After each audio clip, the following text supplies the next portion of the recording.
are live.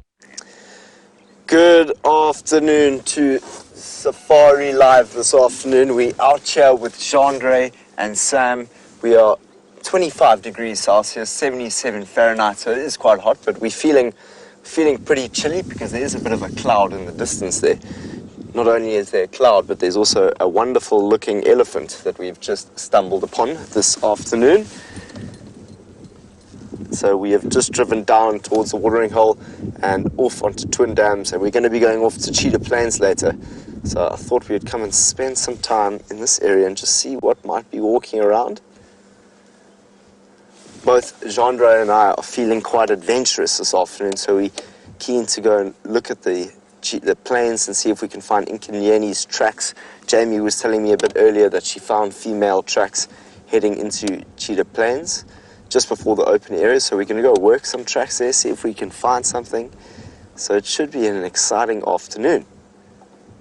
We have Geraldine as director, and we shall be moving forward together. And here we can see an elephant lifting up its trunk to the tops of the tree and collecting some foliage. So I had an incredibly good birthday yesterday. Thank you to everyone. Fantastic.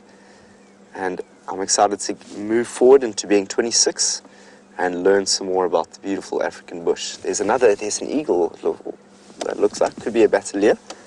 Let's have a look. It is a batelier. It's flying just above the elephant. That's awesome. I love the way in which bateliers fly. So we've started off the afternoon already with a beautiful flying batelier and an elephant. It's also quite often a nice thing to see a batelier because they can sometimes indicate a kill, much like vultures do. So we'll drive in the direction that the batelier is flying, which is exactly which way my vehicle is. And we'll see what might be lurking around in the distance there. This elephant, let's see if there's more elephants that are around. We had the most incredible encounter with elephants yesterday.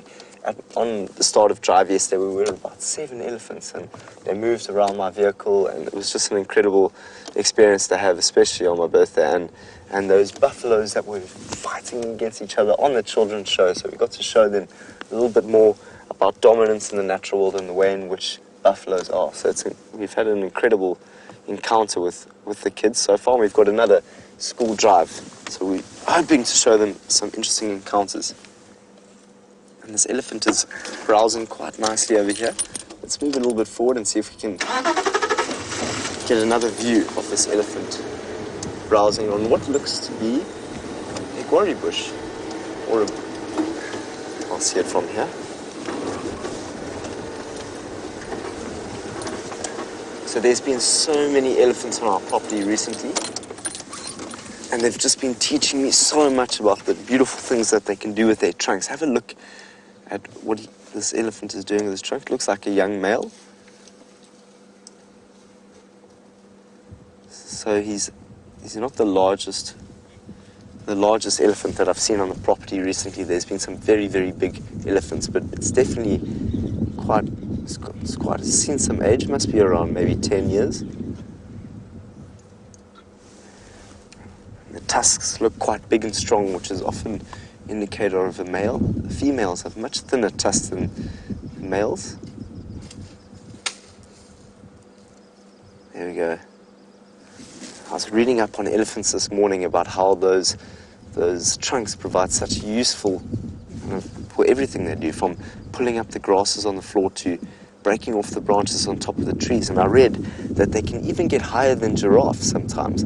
Elephants can reach to the top of a tree that is even higher than what a giraffe can reach, which is fascinating. I didn't know that. So I'm learning something new every day about the wonderful creatures of the savannah. There he goes. You can quite clearly see how he's using that trunk, which is almost like an extended nose.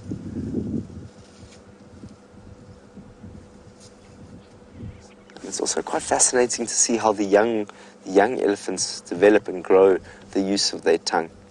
I mean, not their tongue, their trunk. Because it really, really serves such an important function in all their lives. And fascinating, I still haven't seen that elephant that has lost half its trunk.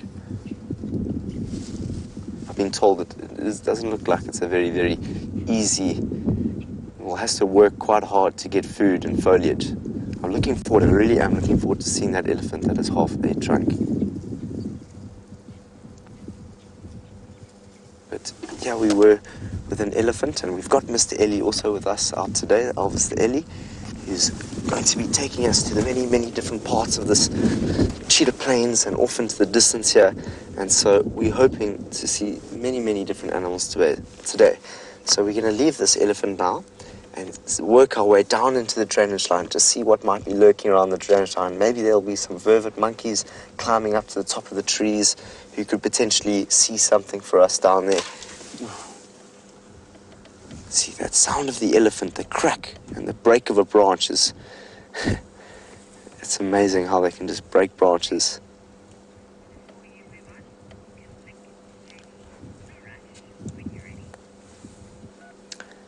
So it's been fascinating just spending some time with the elephants as a solid. Just heard that nice big break from that branch breaking over there. And it's one of the key signs of elephants out here in the bush is listening to that crack of a branch breaking when you're out here. With that, let's go and see what we might be able to find this afternoon. Jamie's the co-pilot, so she's going off with VM somewhere towards Treehouse Dam.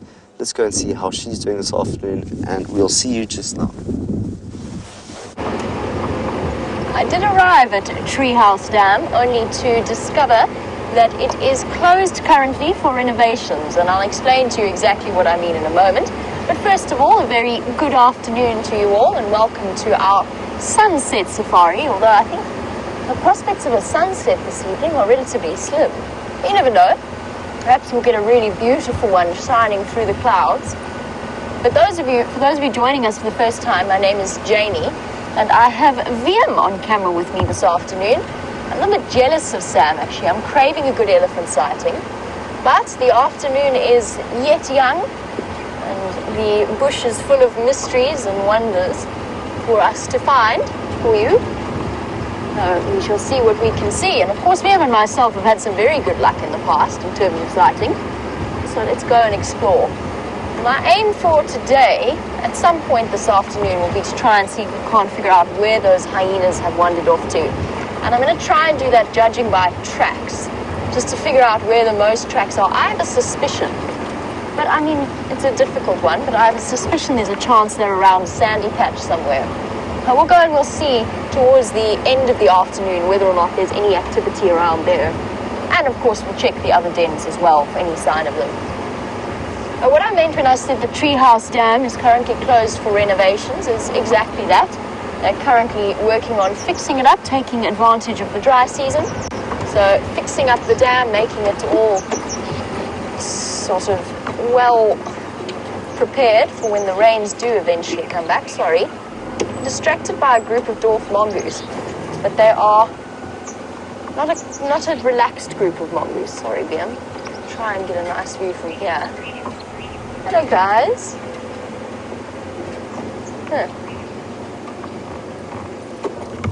Not so much. Oh, there's one little one hiding at the back there. Tiki-talk. Oh, there he is. Where's he gone? Oh, there he is. Tiny little shape moving about the undergrowth. Definitely one of my favorite little animals to spend time with. A couple of days ago, I was out on tracking team trying to get a really nice photo of them. It's amazing how curious some groups of dwarf mongoose can be. Squirrels having a chase around the other side. Sorry, distracted now. There's just squirrels running all over the show. Oh, there's another dwarf mongoose. Oh. But yes, I was going to say that amazing what curious little animals they are. If you leave them long enough, they will actually come and investigate whatever you're up to. I was lying on my stomach, slowly getting ever so slightly closer. And I've had it where I've sat in complete and utter silence before with a group of dwarf mongoose and eventually had them sniffing my tires. Here's the squirrel that was either being pursued or was the pursuer. I can't tell at this point which way around it was. Probably two males, embroiled in a slight battle for, not territory, then at least best access to females.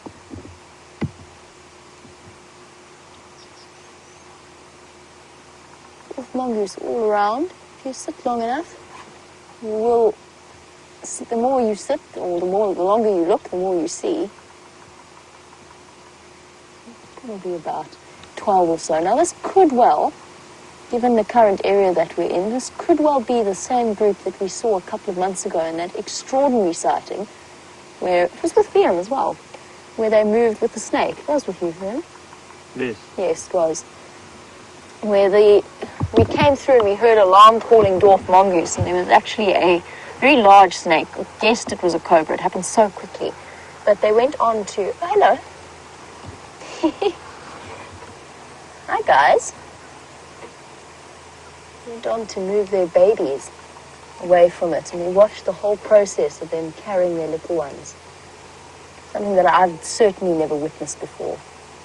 But watching their agility. That's what I meant when I said that sometimes if you sit nice and still and get relaxed enough to come and, if not investigate, at least forage around.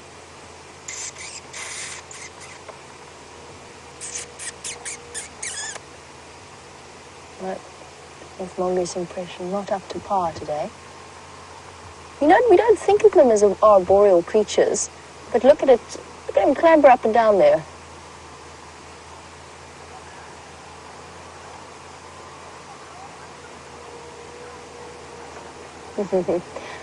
Hello, Gemma, who is one of our new viewers. You would like to know if I can see the chat that's happening. Oh, there we go. Look at him dig. Caught something. So, Gemma, whilst I cannot personally see the chat, I would be far too distracted. I've got too many things to look out for out here in the African bush. But I do hear about it. So basically what happens is we've got two lovely ladies sitting in final control, and we have the director who sifts through, or at least one director who sort of starts collecting the questions and the comments, and then the girl directing the show, in this case Jerry, sends them through an earpiece to me. So yes, I can. And if you ever wanted proof that this is actually live, well, there you go. I do hear and occasionally see, every now and again, different comments and questions that do come through, and it's probably one of the loveliest aspects of the Safari Live experience, is the fact that not only can I be involved in a conversation with people across the globe. Let me see if this little one will stay. I can be involved in a conversation with people around the world. Where'd it go? Oh, tucked away in there somewhere. Perfect refuge if you are a dwarf mongoose. Well done, Liam. Also means that you can ask me, Gemma, you can ask me questions as well about the animals that we see. I described that sighting that we had that was truly a once-in-a-lifetime experience. Hello, little one. With the mongoose moving their babies. And we have a question from Mary about why it is that we never see dwarf mongoose babies. The answer to that is they grow incredibly rapidly. So in the early stages of their lives, when they are tiny, they're actually hidden away in the burrows that the mongoose will spend the night in. So around termite burrows, you know how we always see them disappearing off in there? And that's where they will be hiding. And then from there, they will grow incredibly quickly. They'll be looked after by, as you know, every single member of the mongoose troop itself. Only the alpha female generally breeds. About 80% of the babies are hers. And the rest of the family is involved in helping to raise them, to look after them. And because they grow so rapidly, we very seldom get to see them as small as we did that one particular day when they were carrying them from one den site to another. The only way you can really tell if you don't see them right next to the adults to get a sort of a size comparison, is the babies' noses are slightly flatter. It's almost, they've got rounded little baby faces as opposed to a slightly more sharp and pointed adult face. I haven't seen any in this group. If it is the same group that we saw, because we are quite close, then the babies at this point, that sighting was probably about 3 months ago. My sense of my time scale out here is a little bit confused. I think it was about 3 months ago, maybe even 4 months ago. So at that point, those little mongoose would be fully grown. If you sit quietly enough in the bush, whee! That mad dash for cover. It's amazing all the sounds you can hear, and the grasses are all rustling around us.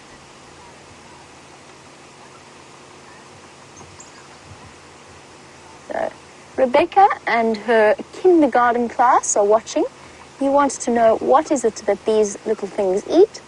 And the answer is you're looking at the smallest predator in the Sabi sands. They are fierce insectivores, as well as quite happily won't eat meat if they can find it, but their predominant diet is mainly things like scorpions, grasshoppers, any kind of insect that they can find. They will burrow under the ground quite happily to get to the larvae of dung beetles, which is a very, very rich source of protein. I haven't seen them eating termites before, but that sort of makes sense because they cohabit in some of those termite mounds. Most of the time, it's abandoned or old termite mounds, but sometimes you do see them together. And they generally stay away from the termites, but they are around. And I'm distracted, sorry.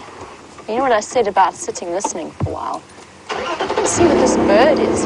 I can also hear a woodpecker. Sorry, Mia. Got a cuckoo. Aw. Horrible bird. The joys of live wildlife filming is that the Jacobin cuckoo that was here just flew away. There is a woodpecker that I can see, in theory.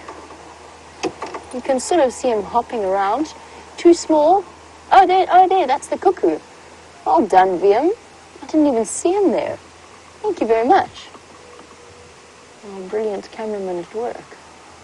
Well, there you go, there's the Jacobin cuckoo. I think it was a Jacobin. It happened so fast, I barely had a chance to see it. It's either a Jacobin or a Valence, a lesser striped cuckoo. And if you listen carefully, if you watch the hopping about, there's a woodpecker there as well. Struggling to see which one it is. Oh, it looks like it's a female bearded. I thought it was a bit small for that, but it looks like it is. It is that distinctive beard, but without the red cap. That makes the males and the females distinct from each other. Also slightly smaller bill. Look at it at work. Tapping away.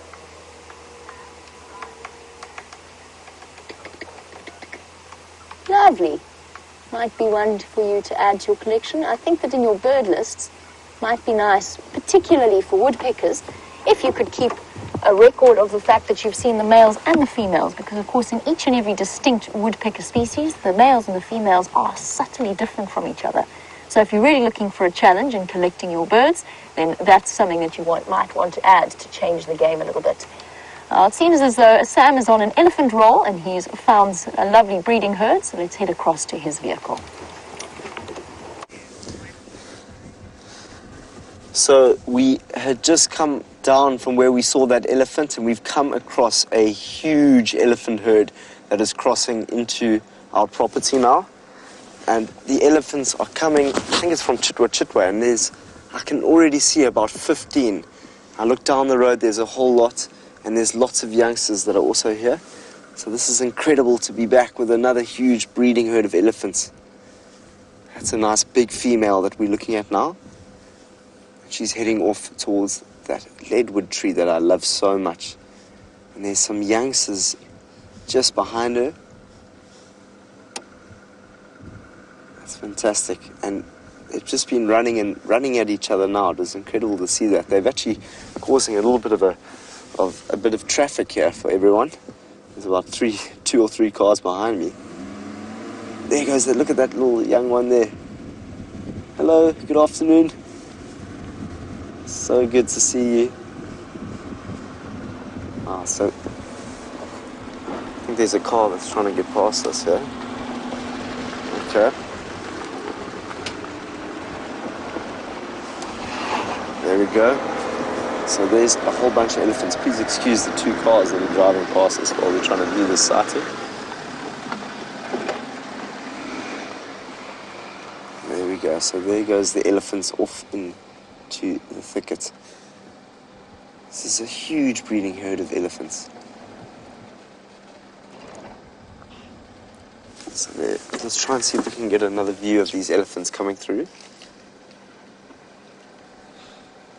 So they've just realized, as I would have realized a few seconds ago, that there is way more elephants here than what they thought, which are the people in front of me.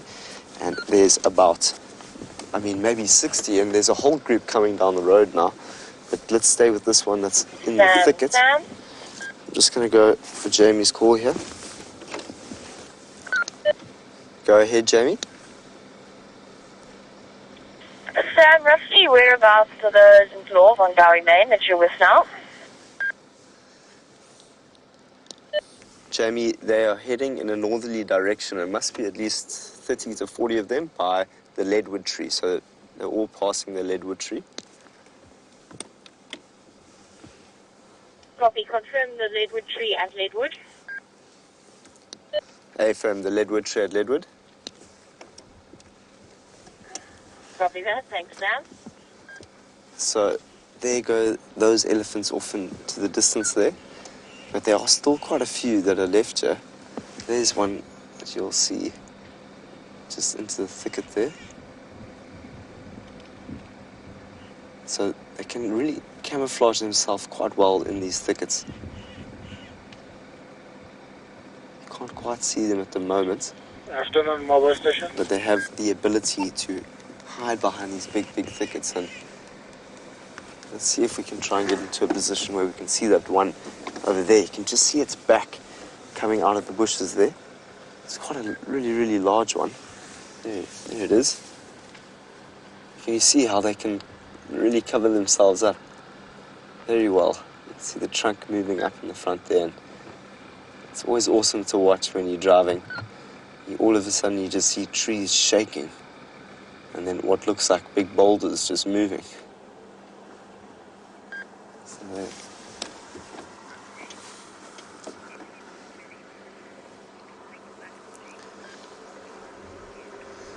Okay, so we're going to try and get into a position where we might be able to view these elephants a bit better. For now, let's go and see how Jamie's doing on the other side of Juma. Well, Sam navigates around and about. I'm back on the vehicle with me, and we're heading off into... Sorry.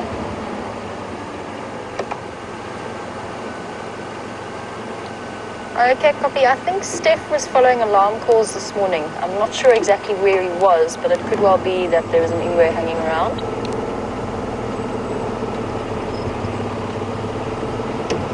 Sorry, guys.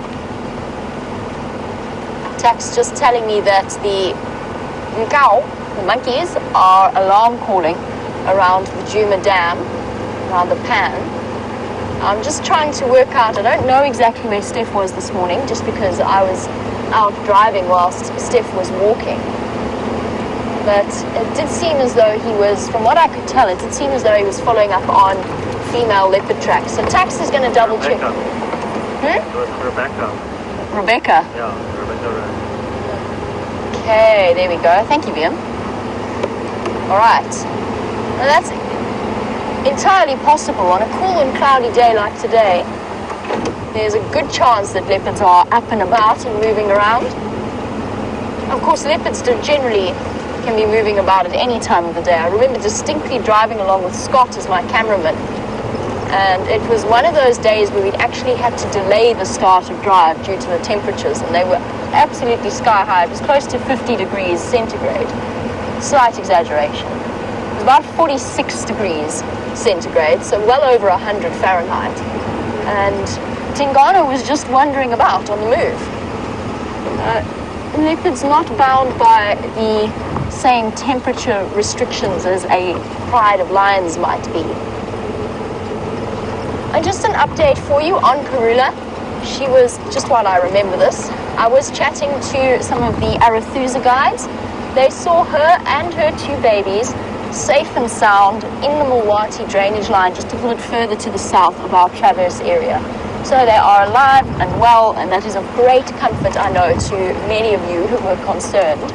Since the last time we saw them, of course, a hyena made an appearance very shortly afterwards.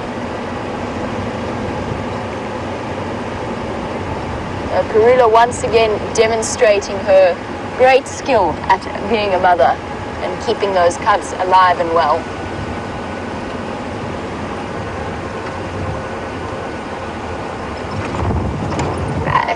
Sam has managed to loop around and relocate the elephants, so let's head back onto his vehicle.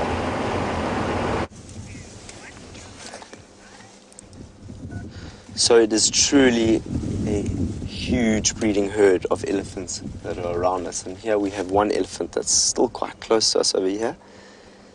You can see she's got quite a bit of dust on her, all the way around her front of her head and all the way around the back there. And that would have been from her trunk. So she would have lifted up some dust and thrown it onto her back. And that helps her to protect from the sunlight. I think this is actually a male. It's a male here. That's had a nice dust bath this afternoon. It's now feeding quite well on the vegetation here. So this breeding herd has been driving, well, there's been about 60 of them that have had youngsters and large ones and a whole mixture of elephants. It was incredible to see them all moving through, and they've all just walked onto our property. So we've just also got quite a backlash of cars behind this huge breeding herd of elephants. So please excuse that sound of the cars that are trying to get past for us. Let's see if we can get going first. Just check, there's another elephant that's still coming through. So we're just going to get into a position where we can know that the whole breeding herd has come through. So we've got to wait a bit until we know that the whole breeding herd has come through. You don't want to try and come in the middle of a big breeding herd of elephants. So you can still see some in the distance all the way down there. Here's a big elephant that's right here. Just be careful of... Okay, so we just got a few cars. I just had to let them know that they must be careful with the breeding herd so that we can look after, make sure these elephants don't get angry. And they look very, very peaceful. It's just about communicating with the animals, seeing how they are feeling.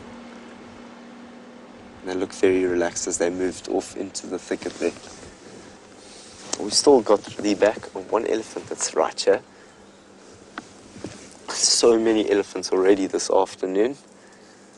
I feel like that is going to be the start of our story. I don't know how many we're going to see. How many do you think we're going to see? Elvis the Ellie. We could be seeing many this afternoon, and this one still looks like browsing over here. And we've had a couple, about 60, that have walked into that thicket there.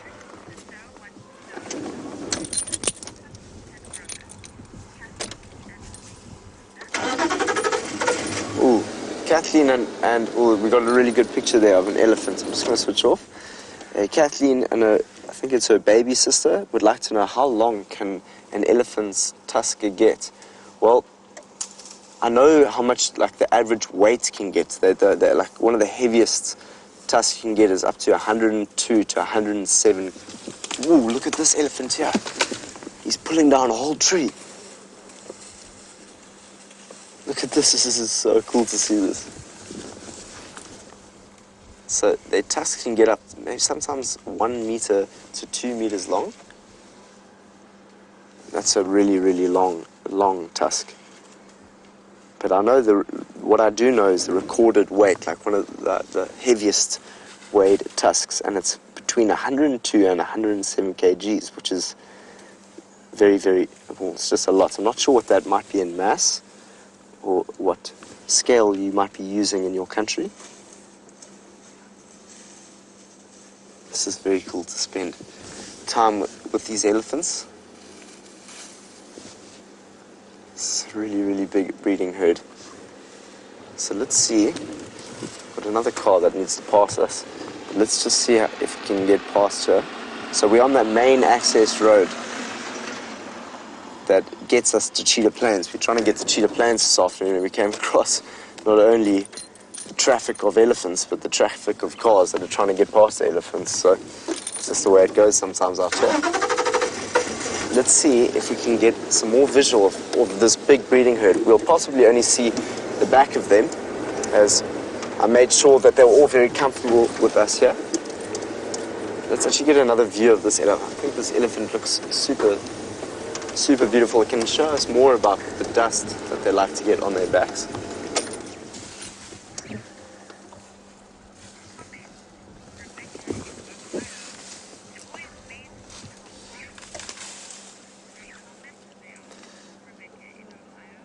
Rebecca in Ohio is amazed about how lightly they can walk on this earth and how little noise they make when they walk.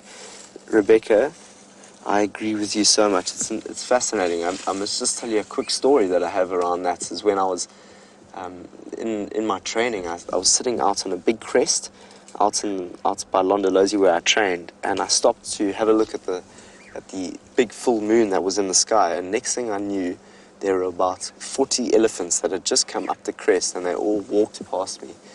And it truly just was a fascinating experience. I didn't hear their foot. All I could hear was the sound of the branches beginning to break around me, which was just a fascinating thing. Beautiful.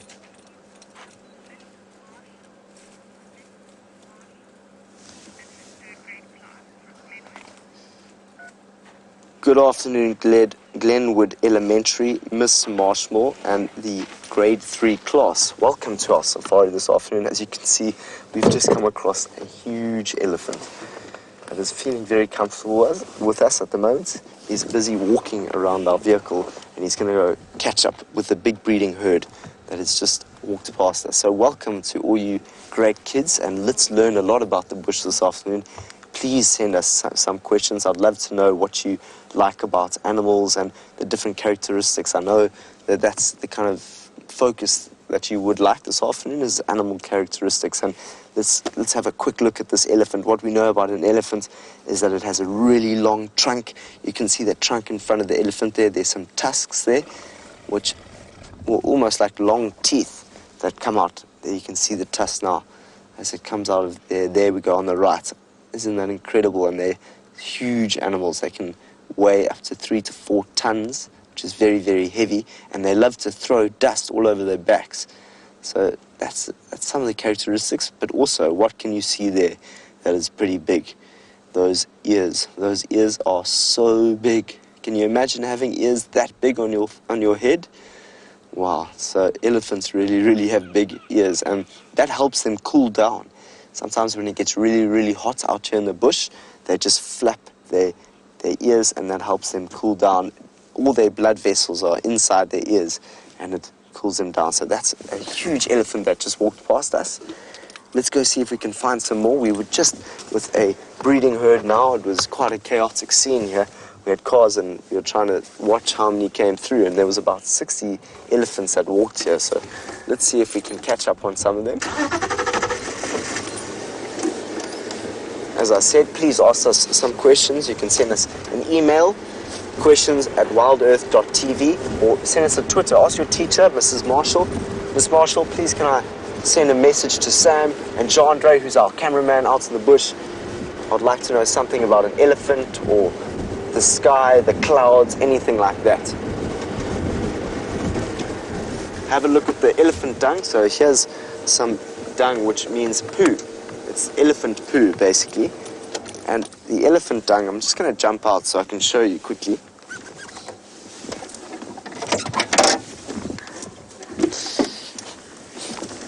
It's quite large, and it's really, really big. It takes up kind of a little bit of the road. This is my earpiece that I listen to all your good questions. So I'm probably not going to pick up this piece of dung. I'm just going to show you this one here quickly. So this is a little bit older. You can tell that this is a little bit older because it's a little bit drier. So don't worry, I can pick up this poo. It's okay, it's pretty much just grass and bark. And over there is a much fresher one. You can see there's still some flies on that dung over there, which is the fresh one from that big breeding herd that was just here now. And if we come back to this piece of dung, let's open it and see what's inside. Wow. So have a look at that dung there, everyone. There is some bugs that are crawling in here, which are termites. The termites love to eat wood, and there's lots of wood in here, from the bark to the pieces of the branches and the twigs that the elephant's been eating, and some of the leaves and all of the things that the elephant eats. So that is the poo of an elephant. Don't worry, I will wash my hands after this. It's okay. And it's always important to put the poo back, because the poo also has a lot of life that lives in it. And there's a whole world of insects that love to live in poo. Can you believe it? All that poo, all the different insects within poo. Okay, so let's carry on our adventure. Let's see what else we can find. Maybe we can see some more elephants.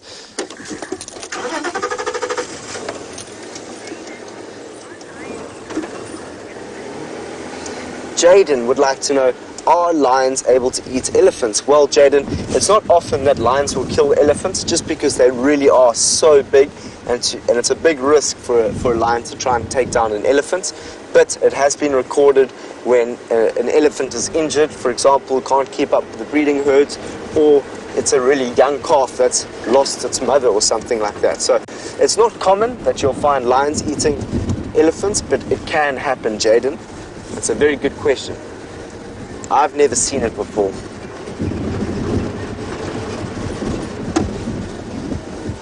Kevin would like to know, why is an elephant's trunk so long? So it's almost like the nose that's grown so long from that elephant, and that trunk will be used to try and get all the branches on top of the trees. It'll be used to pick up some of the grasses on the ground. It'll be used to drink water in the watering hole. So over millions of years, it has learnt how to adapt and start drinking water and feeding with those trunks. So that's probably the main reason why they have those trunks, to eat and drink. And that's what they spend 22 hours of their day basically doing. Sometimes they'll have a little snooze while standing, and if you're very lucky, you see an elephant that's lying on the ground. So that big breeding herd of elephants have now moved into this thicket.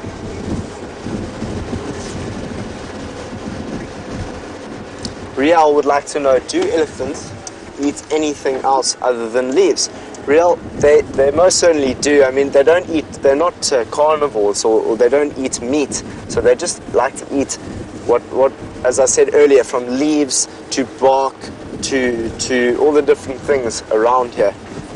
From the tree matter, organic matter is what they like to eat.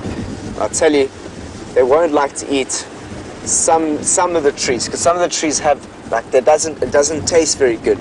And I'll see if I can show you an example of a tree that an elephant, you won't often see elephants eating. It's called a silver cluster leaf, and there's one right over here actually. Let's show the children this tree. Do you want to pass me a leaf there, please, Andre? So that is the silver cluster leaf over there, and Chandra is very kindly gonna pass me a leaf. And Chandra is our cameraman. He's a very, very good cameraman. He takes good photos and pictures and filming of the bush. Silver cluster leaf. Switch it off for a second.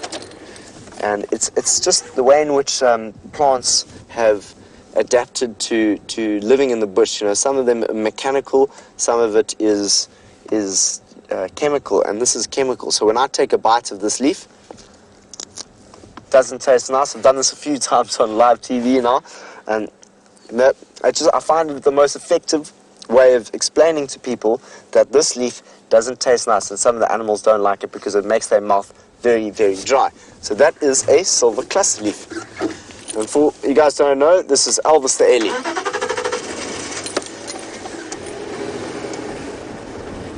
Nima, you would like to know, what animals do I see every single day? Well, I see lots of elephants, just like the elephant we saw just now, to Well, sometimes I see leopards. I see leopards every now and then. Often we see lions. I see lots of impala, which are bucks, much like your deer in America, and all sorts of insects, from spiders to or even snakes and scorpions.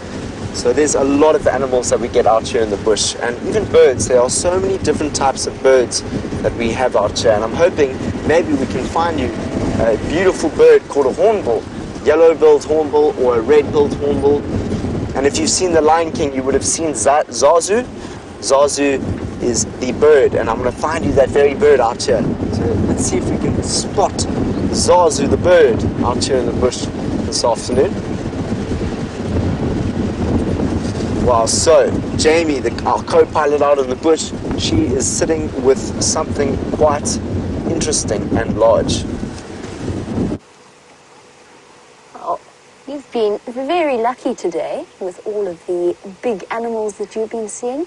First elephant, and now this amazing big buffalo male having an afternoon rest. Just like a cow, you can see them all chewing. They've been spending the afternoon resting, relaxing around the water hole. I'm just going to introduce myself very quickly to you all.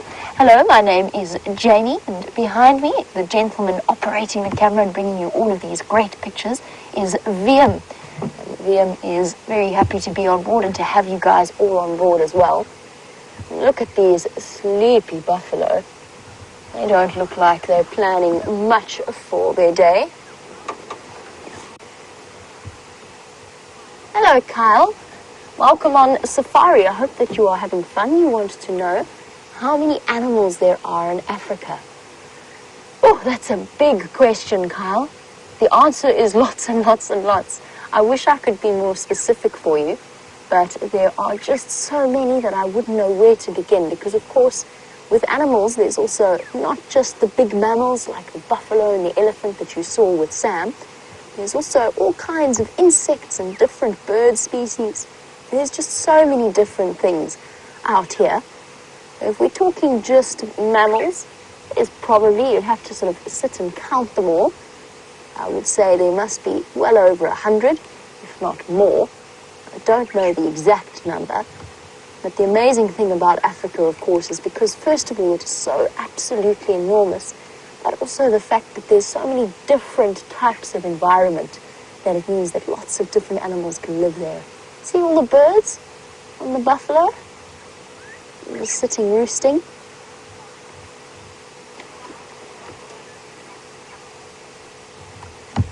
Now those birds are sifting through the buffalo's fur and picking off any ticks or horrible fleas or things that are making them itchy. Kevin, you were wondering, while we watch this buffalo chew, why he's chewing like a camel. So what this buffalo is doing, just like a cow, buffalo actually have 4 stomachs. Can you imagine having 4 different stomachs? We, of course, only have 1 stomach, and for me, that's quite enough, thank you very much. Only need to fill 1 stomach. But basically what that does is, because they eat only grass, they have to have a really effective way of digesting it. So they eat it the first time, they go and they graze, and then they swallow it, and it goes into their first stomach. And in their first stomach, it forms what's known as a cud, which is a ball of grass. And then what they do next is actually kind of a little bit gross. They actually almost vomit it back up. So it comes back up into their mouths, and they chew it again to make sure that it's really nice and crushed and ready for their stomach juices to digest it. So that's what this buffalo is doing now. The official name for it is called ruminating. He is ruminating on a ball of cud. That's why he's chewing like that. And his jaw is adapted to move sideways like that to crush the grass. Oh, Brielle, you were wondering, watching these buffalo sleep like this, if buffalo are prey or predators. And the answer is they are definitely prey. So even though it's a really, really big animal, it only eats grass. It is a herbivore, just like the elephants. Elephants also only eat plant material. See how that bird's sitting right close to his eye? That must be so uncomfortable for him. So buffalo are prey, but the only animal that is big enough out here to hunt a buffalo is a lion. Now the reason that I'm here, and I actually don't want to sit for too long with the buffalo, is I can actually hear monkey and grey go-away birds calling. So monkeys make the sound that goes when they get a fright. And the monkeys somewhere on the other side of this dam have got a fright. I'm looking for them, trying to keep an eye on them. So we're going to go and see, because monkeys have really, really good eyesight. They're really good at spotting birds, snakes, and leopards, which is totally different. So while we go look for a predator, Sam has found another one of the prey animals. So we've just come across an impala now, and it just went off into the thicket as you came. But let's see if we can find the impala again. He only has half a horn, so he could be anyone there. Do we have any scorpions, snakes, or lions, says Jacob. Jacob, we most... Oh, sorry, scorpions, snakes, and one other thing. Here we go, here he is. Sorry, I was just trying to see if I can find this impala again. See, the impala doesn't have a horn, there's half the horns there. Jacob, I'm going to come back to your question, but look at that. That is very interesting. That's probably because that impala has been having a fight with another impala, which is the type of antelope that we get out here. That's one of the buck species that we have out here, and he's lost half a horn, so that makes life quite difficult for this antelope. So there he goes, he's walking off. You can see there, he's only got half a horn, and he's been making some strange sounds. And hopefully, if we're lucky, we might be able to see those, or hear those sounds again. Let's get into a position where we can see him again. There he is. And those sounds that he's making is interesting, because it's about dominance. He's trying to be dominant with other male impala. But as you can imagine, you can't be that dominant. So dominant means basically two impala that are trying to fight for females, for more than one female. And these impala, these antelope out here have been fighting hard, and that means it's lost half its horn. That means it makes it even more difficult to get the females out here. But also, it can make them more vulnerable to lions. So just quickly going back to Jacob's question about the scorpions and all that. Yes, we do get scorpions, snakes, and all that. And I just want to show you quickly this skin over here, which I've got, is a snake skin. So a snake did this. How incredible is that? So that is the skin of a snake. It would have crawled, it's the exoskeleton, so it would have crawled or slithered out of this skin, this old skin, and created some new skin. So that is incredible, isn't it? So if you heard that, you would have heard that impala run off and making some more noise down there in the bush. But let's continue down here. Potentially we might see something even more exciting around this corner.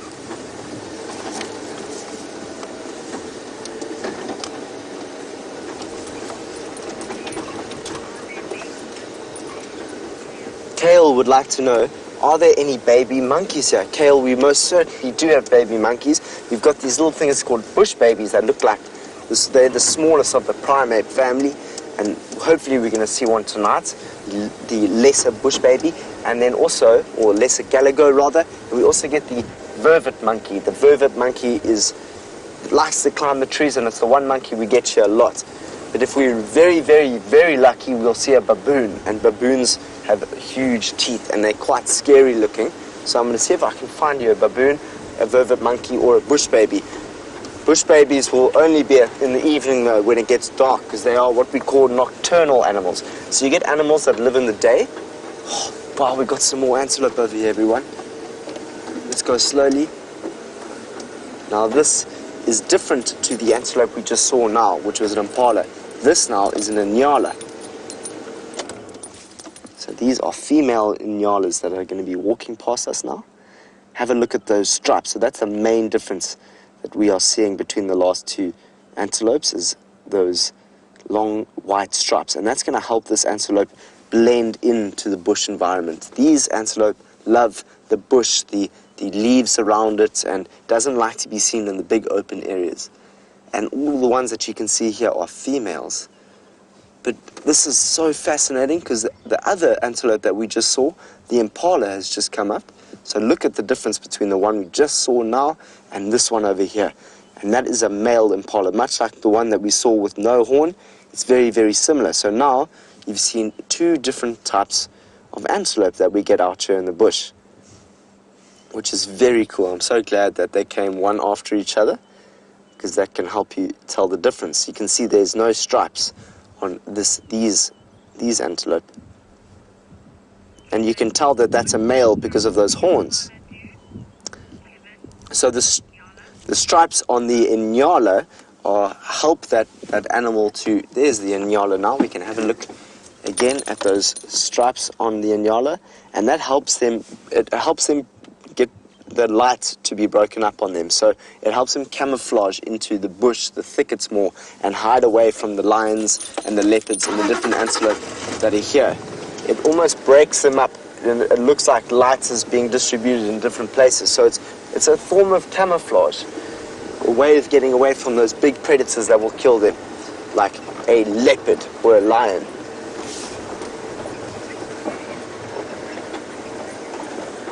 Ivory, impala don't hunt anything. Impala actually prefer to eat the browsing leaves of trees. So hopefully if we see them now again, we can see them browse on a tree there.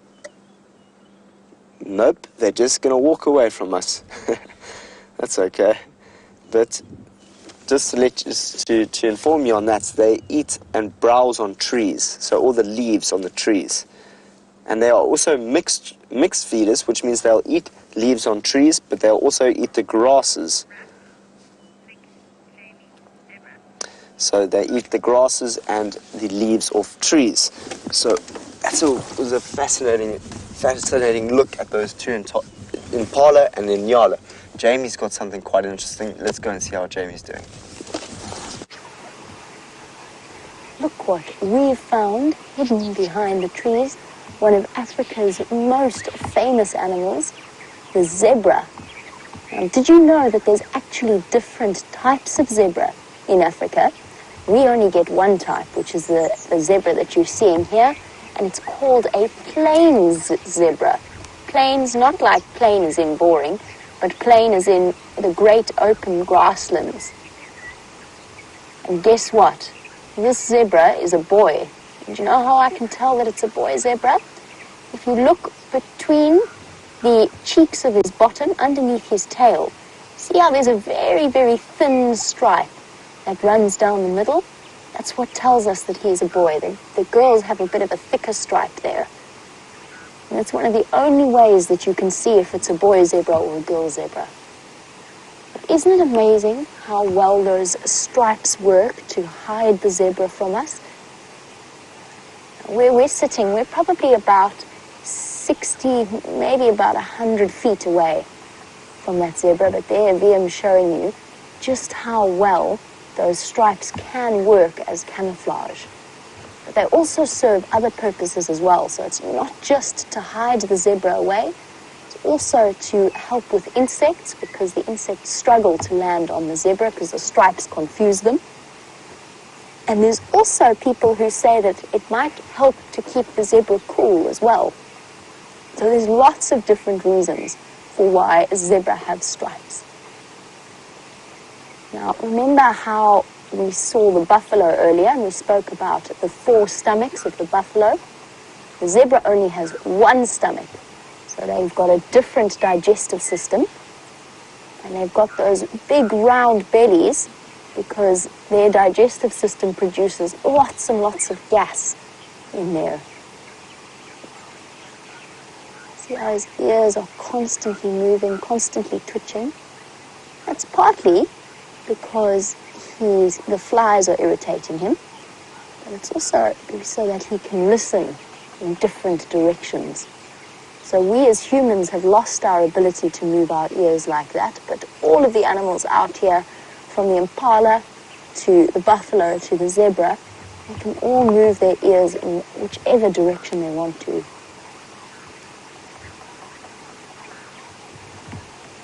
Oh wow, look here. Isn't that incredible? Well spotted, Liam.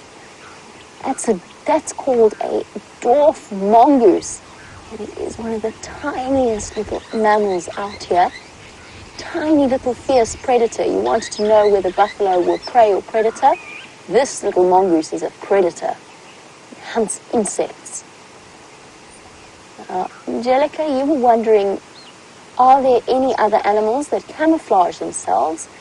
Well, yes, that dwarf mongoose definitely did a really good job of camouflaging itself. But the animal that I'm looking for, that I think has the best camouflage of all of the other animals, is called a leopard. A leopard with its beautiful spots can disappear right up close to us. So even now, while I'm talking to you, there could be a leopard watching me from somewhere in the bushes. And I'm sure that I have driven past lots and lots of leopards before like that. But a leopard definitely has the best camouflage.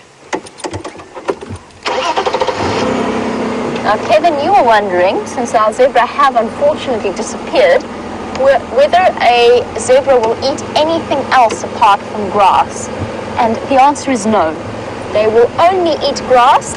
Sometimes, maybe they might nibble on a leaf of a tree, but usually they only eat grass. And what that means is that in the next few months, we're in winter now where we are. So this is our winter, and our winter, it hardly ever rains. So that means that the grasses do not grow. So for zebra, they're going to have a really hard time of it over the next few months to find enough food to survive until the next rainy season. So exciting. Look at that head popping out. Isn't that cute? Dwarf mongoose sticking its head out of the termite mound, watching us carefully. That's where dwarf mongoose live. Absolutely incredible.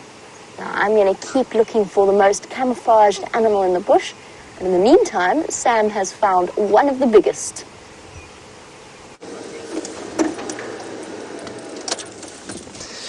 So we have just found those elephants that were the ones that we were with earlier, and it's a very, very big breeding herd of elephants. So I'm just being careful.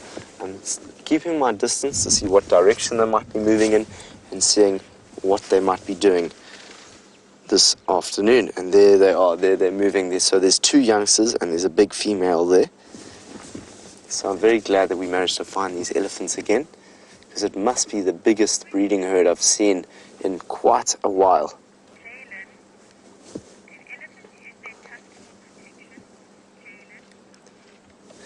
Jalen, it's a great question around how they might use their tusks, these elephants. Tusks are used for many, many different things, from even breaking up soil when they're at the watering hole, to defending themselves from other dominant elephants, to breaking and pushing down trees. They use those tusks for many, many different things. So from pushing to defending themselves to breaking things up, there's many, many different attributes behind that tusk. So that's a very, very good question. And it's incredible when you see an elephant pushing something over with a tusk. Sometimes they even use their weight to push over something, which is fascinating. So they love to do all those different things. So they're just in front of us here. We're going to get in another position so we can view them a bit better. Shakira would like to know, how big are the elephants? Shakira, elephants can get up to, they can get very, very large. I'm just trying to give you the best way in which I could give you a comparison. They can get up to around, I'm around 5.9 feet. So they can get up to around double me. They can get up to about 10 feet big. So does that help you? 10 feet. Can you imagine? Walk 10 feet in your classroom, wherever you are, and try and imagine how big that is and large. So when I'm standing here, you can imagine I'm 6 foot and I look 4 feet bigger in the sky sometimes, or 5 feet even, and there's an elephant towering over me like a big building, so it can be quite scary. Let's move on. We're going to try and get into a position where we can view them a bit better.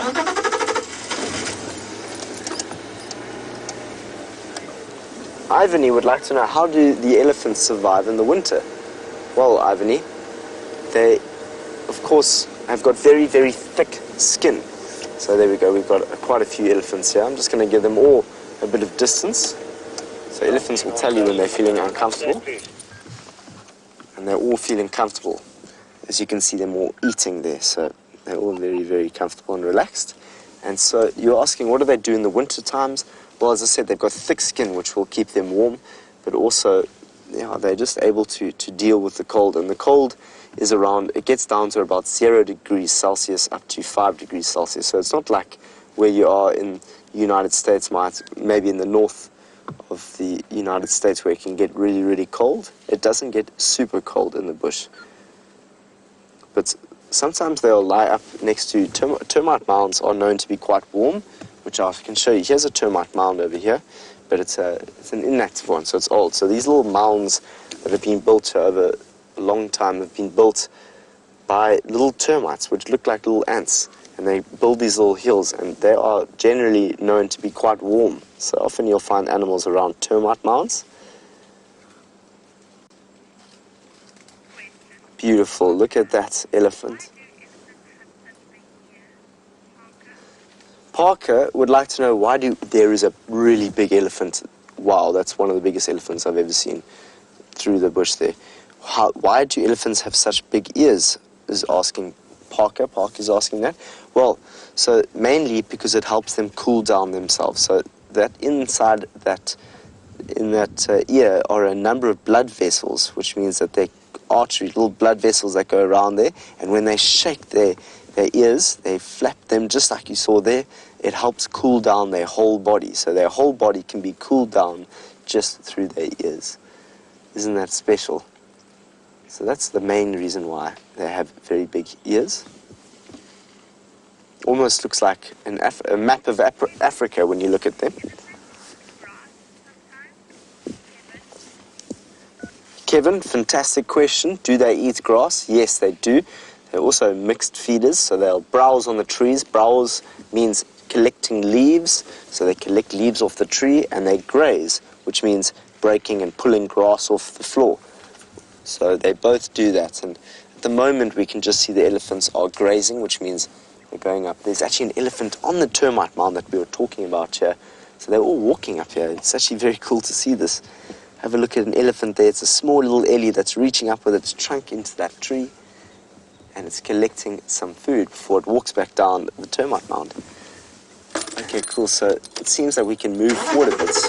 We'll be able to see them move off in a westerly direction. Let's have a look at these elephants here. Always make sure that there are no other elephants around. Jeremiah, there most certainly are some baby elephants. If we have a look here to our right, we might just find some baby elephants. So there's none that you can see at the moment. I can just see 2 big ones. But there are some young ones, and hopefully the young ones will just run out and come and show themselves and say, hello everyone. Welcome to Safari Live. And the young ones will stay very, very close to their mothers. And the mothers, the matriarchs, which are these big breeding herds of elephants, which means groups of elephants, are led by a mother, one strong dominant female. And she will grow those young elephants up through her wisdom, which means her experience of the land, her experience of where the water is, her experience of where all the food is around. So those are very, very important. The big females, the mothers of these big, large herds of elephants. So there are more elephants around us here. We're just seeing one here. There's another one right here. And if we go forward a little bit more, we might just be able to find a smaller elephant. But let's go quietly and let's see if we might be able to find one. As we know, this was a really big breeding herd, so there must have been about 60 elephants that we saw just now. This is the very same breeding herd of elephants. So they're all around us. I saw one already down there. There's one elephant right here. There's a young baby elephant. Well, not baby. He's definitely growing a little bit, but that's a young elephant. Isn't that cool? So we've come across a nice young Ellie. Much like you guys. You guys are around 8 years old, is that right? This young elephant, it's probably quite young. It's probably even around 3 years, 2-3 years. Very, very young. But it's starting to grow its tusk. Can we see its tusks there? I see some tusks. There they are. So they're still very, very small tusks, but over time those tusks will grow nice and big, and they'll be much like their moms and dads walking around the bush as a big, big elephant. But at the moment, it's a small little Ellie, and he's trying to learn how to use his trunk, because that's the most important feature or attribute, or rather characteristic. The elephant is their trunk. Look at how that trunk is pulling out some of the leaves from the trees and grazing there. And it's very difficult. It's imagine trying to learn how to work a long nose. While you're sitting in your class, imagine you all have long noses and you can feel each other and go around feeding on trees as an elephant. Trying to be like that for a moment and see what it must be like. So these young elephants, you can imagine, they sometimes stand on their trunks. So it's quite funny to see that. So there's still quite a few left here. 1, 2, 3, 4, 5. You can see a young one. Caden would like to know, can elephants squash people? Caden, they most certainly can. So if you get anywhere too close to an elephant, then it feels uncomfortable. And the most important thing you should know about being in the bush is never to corner an animal, put it into a position where it doesn't know where to go. And that's when it can hurt you. So you must be careful with the elephants, because they are quite a lot heavier than us. Even this young baby over here would hurt us if she sat on us. But you must be very, very careful of the big elephants here. The big, big ones. Ooh, it's amazing. Parker, great question. How many liters of water might an elephant drink in a day? Well, it varies. You know, sometimes they'll drink a lot. They'll drink up to cheapers lots and lots in one day. But it all depends on the availability of water in the area. So if it's drought, which means there's not a lot of water, not a lot of rain, they can go for days without any water. They can spend days without water, but they'll move. And that's where the mother is so important, because the mother will make the decision on which watering hole it can go to then drink the water. So they can drink liters and liters of water, but they can also last for many, many days with not drinking. So it's been a fascinating time spending some time with these elephants. Let's go and see how Jamie's doing out here. We're not going to go anywhere. We're going to spend some more time with these Ellies and see what other characters might be in this breeding herd. We'll see you just now.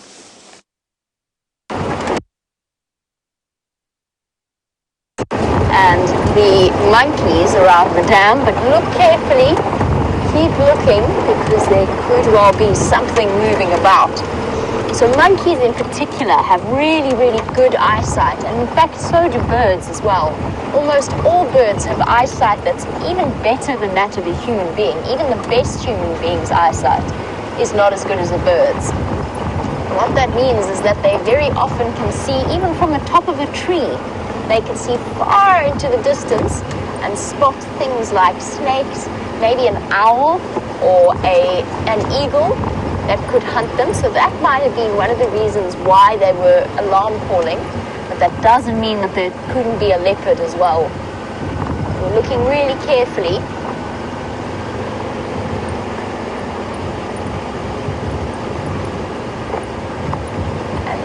Hello, Jaden. You were wondering on the subject of looking for leopards, whether the big cats like to be in open areas or places where they can hide.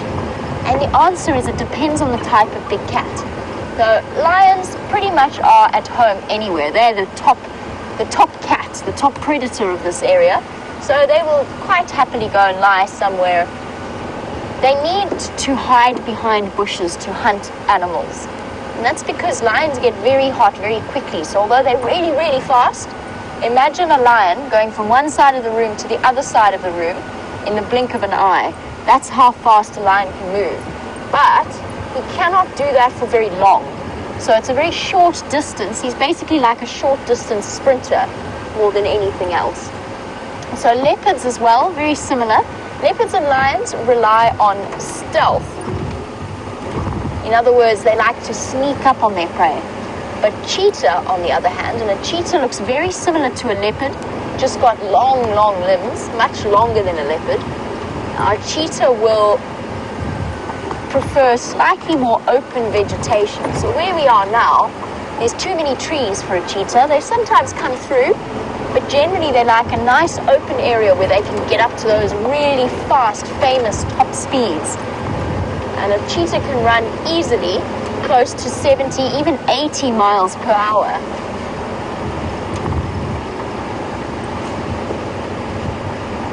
And Brittany, you were wondering why a cheetah runs that fast. The answer is because the antelope can run almost as fast, almost basically as fast as a cheetah can. Now, a cheetah isn't really built for creeping through bushes like a leopard, and in fact, they prefer to hunt differently because they're a little bit smaller than a leopard and a lion. They would rather be separate from them because a leopard and a lion is much, much stronger and very often will steal a cheetah's food or even kill the cheetah. So the cheetah needs to be able to outrun them, but also because it hunts during the day, cheetah will only hunt during the day, not at night. So it cannot creep up as close as a leopard or a lion can to its prey. And that means that it's going to be really, really super fast to catch something. And even then, about easily half, even more than half of a cheetah's hunts will actually fail. Unfortunately for them, they're not very good at catching food.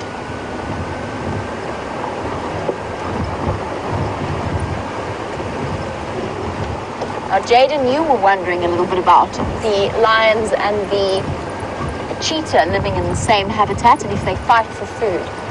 Let's just stop here for a moment and just look at this terrain. This is where the lions love to be, so you never know, there could just be a lion sleeping under the bushes, but I don't think so.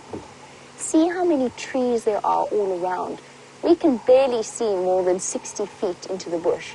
Now, this is perfect habitat for lions, Jaden, but for cheetah, imagine trying to run through this. They can't change direction all that quickly. It's really difficult for them to try and run around like this. They like a much more open area. But lions and cheetah do come from are often in the same place, but cheetah are really, really scared of lions. And the reason for that is lions will kill a cheetah if they can catch it. So a cheetah has to be on alert constantly and will run away from a lion if it ever sees one. Now, that might seem really cruel, but the reason for that is that the lions and the cheetah are in competition for the same types of food. So whilst it seems cruel, in the lion's head, it just wants to remove competition and make sure there's enough food for itself and for its babies.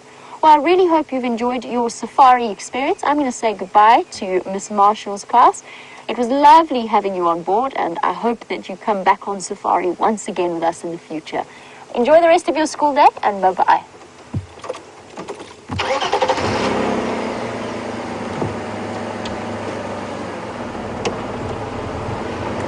Okay, so I wonder what's upset those go-away birds so much. They were definitely quite frantic alarm calls. I've checked really thoroughly around the dam and around the pan. I haven't found a single track, which makes me wonder whether or not it is some kind of bird of prey rather than a leopard. But I don't know for certain. The reason I say that is, first of all, there's no evidence of a leopard coming in at any point, or indeed a lion, I suppose. And I know that there is a pair of Verreaux's eagle owl that love to live around that particular area. Now, it would not be unheard of, first of all, for a Verreaux's to hunt during the day, particularly on a cool and cloudy day. It has happened before. And secondly, they are a threat to monkeys. A Verreaux's eagle owl is a very, very big owl, big enough and capable of flying off with a baby vervet monkey or even an adult vervet monkey. generally they prefer to target things like guinea fowl roosting at night, but that doesn't mean that the monkeys don't view them as a threat. And I think that might be what we're dealing with. But I'm still not 100% convinced, and I'm not giving up just yet. So we're going to be crisscrossing and making a grid-like pattern to see if we can't figure out what's upset them like that. Because they were quite frantic alarm calls. And Steph actually stopped me earlier and told me to listen and to go in that direction, which I was anyway, but useful to know.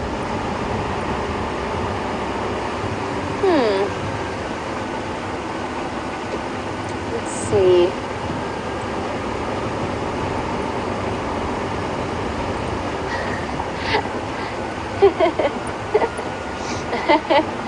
Aaron's come up with a plan. Aaron thinks that instead of doing a rain dance for the rain, although we could use that too, oh my word, it's a veritable motorway this afternoon. Just pull over here. So Aaron thinks that we should do a cat dance rather than a rain dance to try and bring the big cats. I'm trying to think what a cat dance would entail. Bear with me a moment, I'm just going to let the dust settle a little bit. The hardships of winter are upon us. What would a cat dance be, Vivian? Ever seen Cats the Musical? I haven't seen Cats the like Musical. Vivian says it would be like Cats the Musical. I like that. So Aaron, maybe we should. If things get desperate enough, I might try and think of doing a cat dance. A cat dance would be where, for those of you who have domestic cats, where the cat comes up to you wanting attention and then proceeds to bite you for no apparent reason. Just walks up to you and then attacks you. That would be my version of a cat dance.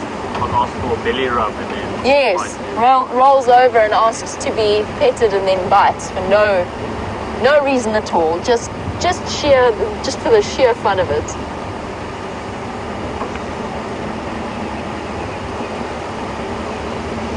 Interesting, sorry, speaking of cat dances, because my head's now gone to a completely different, rather bizarre place. Many of you have domestic cats at home and have bought catnip for them before. And they respond in very strange ways. Not all cats do it, but a lot of cats do. And they tend to get very weird. I don't know how else to describe it. They start to behave very strangely when exposed to catnip. I've just been reading a lot about the testing with big cats and exposing them to catnip and whether or not they react that way. And it seems that they do. Lions and leopards do have a very similar reaction to domestic cats. But again, just like domestic cats, not all of them do. These trials were conducted in zoos rather than with wild cats. But it is an interesting...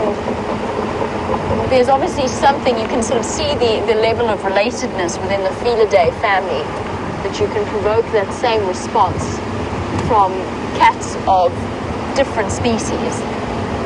It'd be fascinating. Can you imagine giving Karula some catnip and watching what she would do? It would be truly strange.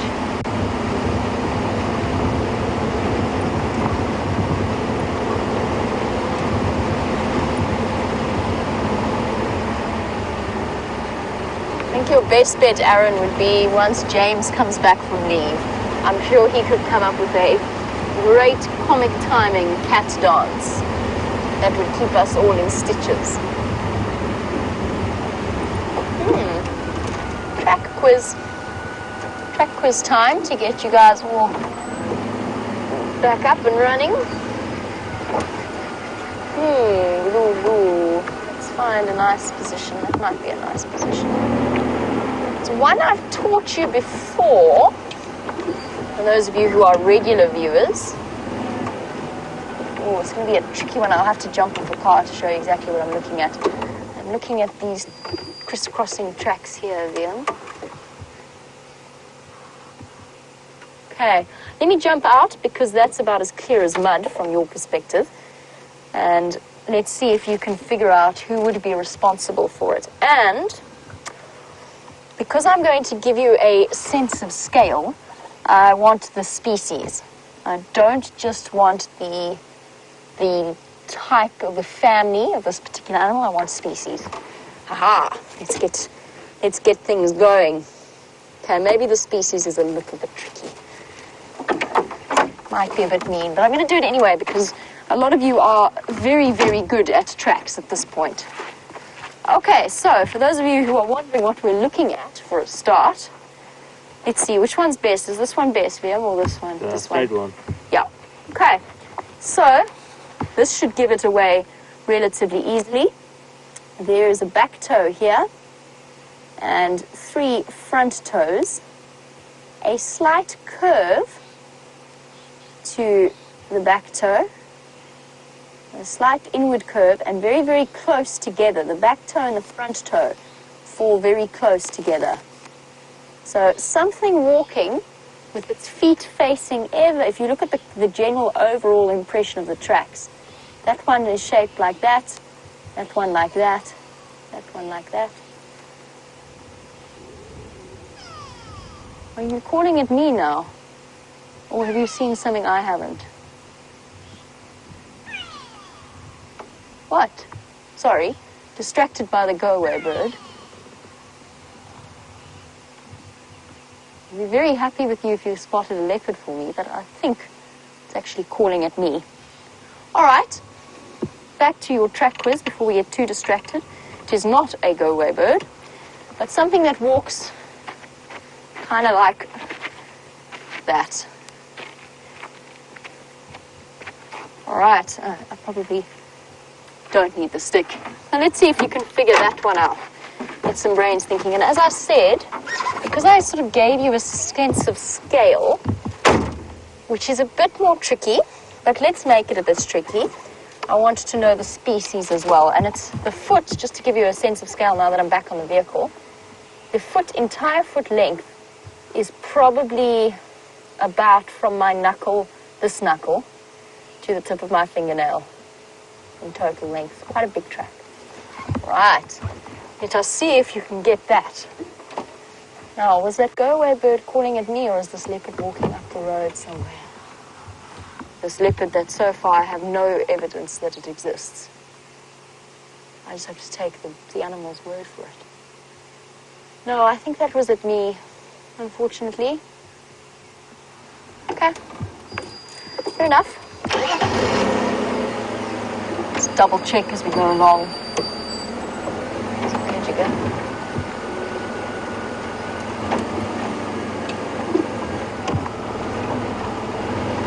No eagles. And I haven't seen any sign of an eagle since I started following up on these alarm calls. I have not yet given up hope. Again, the lurie's gone quite quiet. I mean, not lurie, sorry, go-away bird. They changed the name, and I've always known them as grey luries. So this new name of the grey go-away bird is one that I struggle with.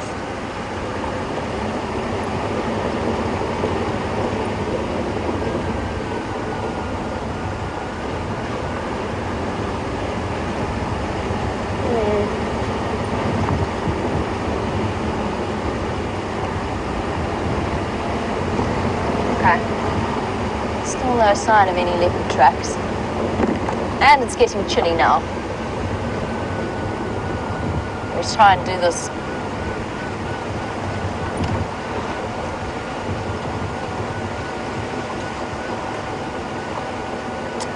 Aha. Right, to the answer to our quiz, Aaron, you are very, very close, and I will get back to you in a moment as to why. It is not a ground hornbill, and I'll tell you why. I'm sorry, Aaron, that was a separate answer, not your answer. But we did have one answer that was a ground hornbill. It is not a ground hornbill. The reason I say that, you've got the shape absolutely right, almost. There's slightly more of a connection between the 2 toes on the outside of the foot. Wow. Now the babblers are going off.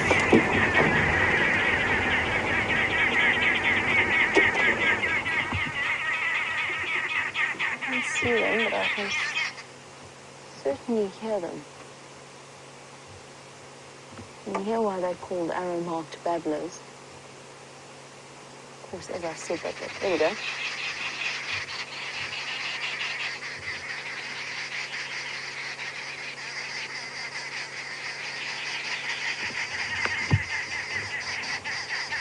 We must have two different groups here that have come into competition. Only the one group is calling on the one side of the road, the other one is gone quiet. They do sound really like babblers, don't they? They've all gone quiet. Now that process, or what was happening there, is called allometamimicry. Basically, what it means is that instinctively, once one babbler starts, the others actually can't keep quiet. They have to call back in response. Turn my game drive channel on. That's what that behavior is called. Back to our track quiz. It's not a ground hornbill for a couple of reasons. One, there was almost no distance between the one track and the next track. So the front of the one track and the back of the next track. And that combined with the fact that a ground hornbill's foot is actually about the size of my hand. Really quite a large track that they leave. And then, as I said, if we really want to go into the intricacies, let's just go over this bumpy bit first. Ooh. Bumpy. If we really want to go into the intricacies of hornbill foot design, if we want to go down that road, the outer two toes in a hornbill are semi-fused for easy gripping because they are arboreal. So they spend a lot of time in the trees. And that evolutionary advantage has been passed on to the ground hornbill, even though it spends a great deal of time on the ground, as its name suggests. So there's a slight extra linkage between the outer toes on the front of the foot, which our track didn't have. Now, Aaron, you are definitely very close in the ballpark. Aaron said laughing dove. I almost want to give it to you, because you're spot on in terms of the family. However, it's a little bit too big for a laughing dove. And only by that, I mean only just. So you can give yourself a serious pat on the back because you are in essence correct. There's just probably about 0.5 centimeter, which is, now I'm really splitting hairs. But that's what tracking is. Tracking can be splitting hairs. It's important. There's probably a little bit, 1/8 of an inch difference in terms of the track size.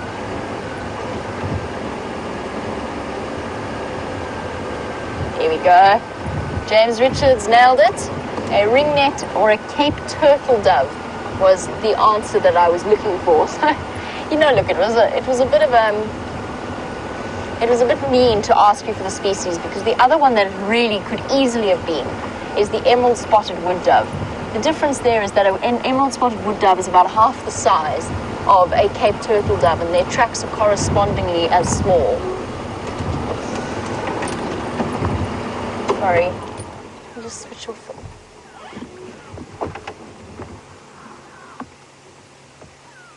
Okay, I don't think that's alarm calls. I think that's just calling to each other.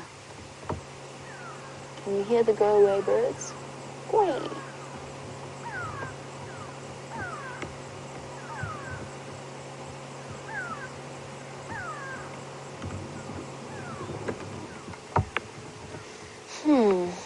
Doesn't sound terribly alarm calling to me. I think they're just having a shouted conversation across the property. But back to the dove tracks. The reason I asked that very specific one is because there is no other track like it. There's no other bird that is a passerine, so one toe at the back, 3 in the front, of that size, that when it walks has that curve, but also with legs short enough to the point that the tracks actually do this. So they meet, essentially almost meet. The other birds, like a starling, for example, instead of waddling in a pigeon-toed style like a dove does, if you watch a starling run across a road, they run. So you've got a decent-sized gap between each track of each foot of the bird. Now, why is stuff like this important? Because it's fascinating, to me at least. It will help you age tracks because we know that the doves are out first thing in the morning, starlings sleep in a little bit later. So if you see those bird tracks running across the tracks of a leopard or a lion or some other such thing that people get very excited about seeing, that's a good way of aging your track. But it's also, it's learning to read the signs of the bush. And I've learned more about animal behavior through tracking. I was going to say that I have anywhere else. That's not true. I mean, I've learned more about animal behavior from watching animals. Look at that. Speaking of tracking, those of you who remember the terrapin tracks in the mud wallow, it's still there. They're going to be there till next year, it seems. Until the next rainfall. We stopped here months ago to examine those tracks. They're still about. Okay. Back towards the dam to see what we can see.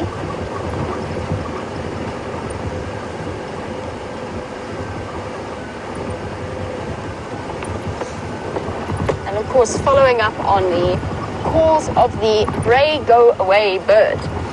And Dean, you were wondering why it is that they have changed the name of the grey go-away bird from grey lurry to grey go-away bird. Dean, it's one that I've really struggled with, but there's been a huge push amongst birders and professionals in that field, in the ornithological field, to standardize the names, the common names of each type of bird across the world. So a grey go-away bird is spread right up throughout Africa. There's lots of different names, different common names given in each different country. So it falls under part of a much larger movement that wanted to push towards, or we might as well look at them since we're here, a push towards standardizing birds' names. And it's also to reflect more accurately the families in which they fall. Yes, I'm talking about you. Whee! Personally, I think the grey go-away bird, whilst a very descriptive name, is not the most ideal of terms. Sorry, bear with me 1 second. I've just heard an update on the Gameborough channel.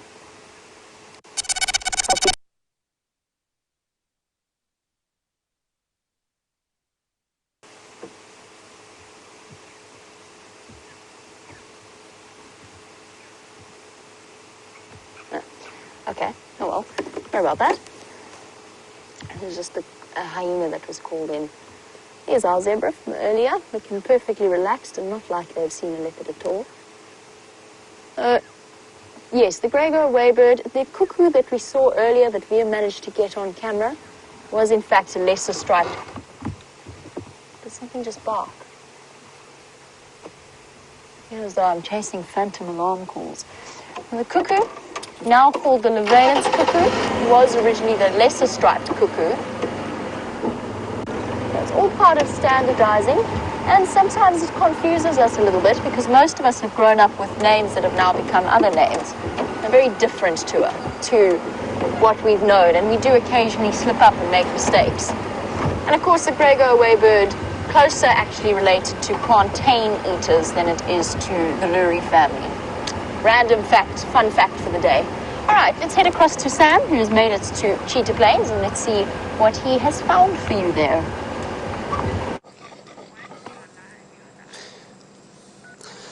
So we have just come into Cheetah Plains, and the first animals that we are coming across are some impala, and they've been running around. The males have been, there's quite a few males here that are running around these females here, and they've just been making quite a noise. So if we're lucky, we might just see a few of the males running after some females here. And listen to the sounds. These sounds are the sounds of May. You hear these often in May. Here comes a male that's walking up towards these females. See what he might do with these females coming around here. So there are all the females there. As we look at them, you can't quite see the male at the moment. He was there in picture, he's just left. But it's fascinating to watch the way in which these males walk. There we go, look at that male. Big, strong male. There's another one here. There we go, pushing those. So it's interesting to see more than one male with a group of females, and that's often find a lot of noise and a lot of that grunting sound that they like to make. So if we're lucky, we might hear a little bit more of these impala this afternoon. And this is interesting, you know, because with these impala, they've just spending so much time trying to court these females, create their harems, that they're not paying attention to all the different other sounds of the bush. And there are quite a few other sounds, such as leopards crawling through the thickets and lions making their way.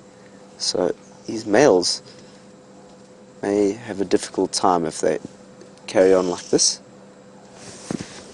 So let's continue into the plains. We spent some time with the impala. We know now that there's quite a large herd, or harem rather, of females and males. So there's actually a group, what looks like a bachelor herd of impala, and a big group here of the females. And why I really was interested in this experience here is because how are these males interacting with this huge group of females?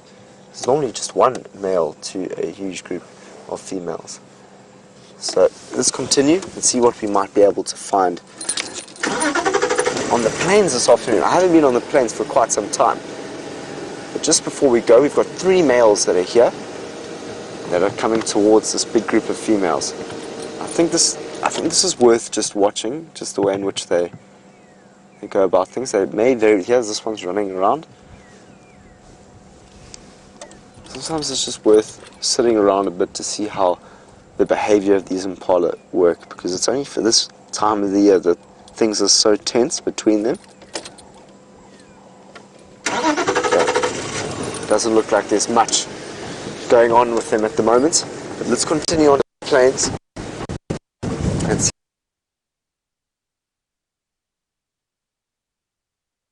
And why they like to bring them into these into these harems now, is so that they can mate, and that means that in 6-7 months time, or mainly around 7 months time, they might be able to have the children in November, which is the rainy season, which gives the best opportunity to live, and it almost floods the market at the same time. It gives way too many impala for the amount of predators that are here.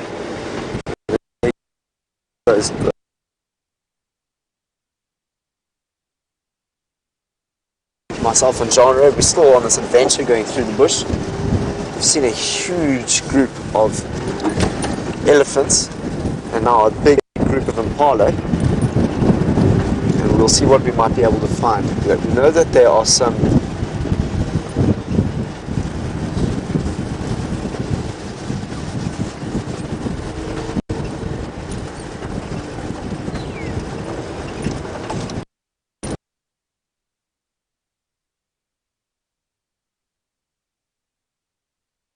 through these dips here, our signal dips, so that's why I hold off speaking sometimes.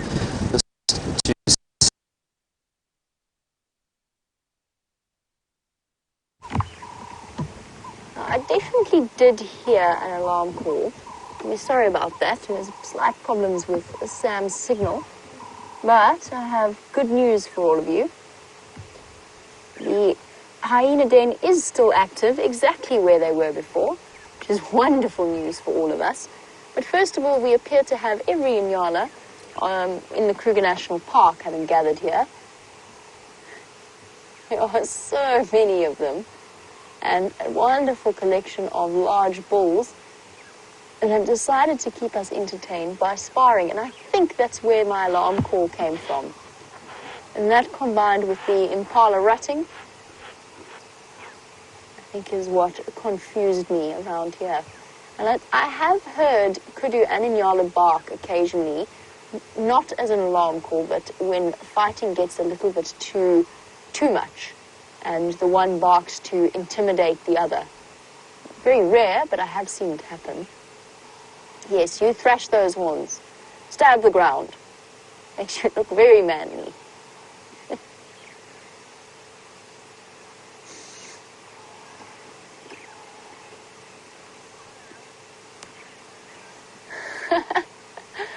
Whoopsie. That was very coordinated, buddy. I don't know if any of you saw that, but he managed to get his foot hooked around the other side of his horn. There's definitely nothing more intimidating than showing the ground who's boss. Deborah, you were wondering if this time of silliness the impala is coming to a close? The answer is no. Their rutting season hasn't. Oh, wow. The clods of dirt flying there. Loosening the ground. Loosening the ground. Yes, loosening the soil up. Maybe he's just gardening. Maybe he's misunderstood. He's just a gardener. Ploughing the fields. Sorry, Deborah. No, it's not over, and I'll tell you why. The main part of it is, or will be over the next sort of 2 weeks or so, but there are females that do not. Oh, look, we've got a dance going on as well. Oh, what a magical moment. Nyala's dancing at the back for us beautifully. Males checking out all the ladies. This appears to be the, what would we call it? The singles bar of the bush. Everybody's strutting their stuff a little bit. Now, Deborah, the female impala, not every single one of them will fall pregnant with the first mating. Most of them will, but some of them go into a second estrus after they have mated or after the mating fails for the first time, just to increase chances of fertilization. So the impala rut can actually extend into the middle of June, which I think is what we will be seeing. And then, of course, there's the false rut, when the ewes are ready to give birth in December. Are highly entertaining times. Nyala, on the other hand, don't have a set breeding season, which is why we can see wonderful scenes like this at any time of year. Let's go a little bit closer, shall we, and go and watch that and dance as it plays out, because it is a highly entertaining thing. Oh, unlike the impala, whose chosen method is to either thrash the ground or the bushes or the trees, or else actively fight, nyala tend to avoid that. They might lazily engage in some sparring sessions, but a serious fight is quite rare. Instead, they prefer to battle things out on the dance floor, so to speak, because nothing's more intimidating than showing off your best dance moves. And the best nyala dancer gets points for size, which of course is the reason behind the puffing up of the hair, the piloerection that occurs, puffing up their mane, puffing up their tails, all to make themselves look big and scary. And that combined with the incredibly slow high step, lifting their legs right up high. Now, the only reason I can see for that being intimidating is that perhaps it actually takes more physical control to move slowly than it does to move quickly. Might be one of the reasons. But either way, it is exceptionally entertaining to watch.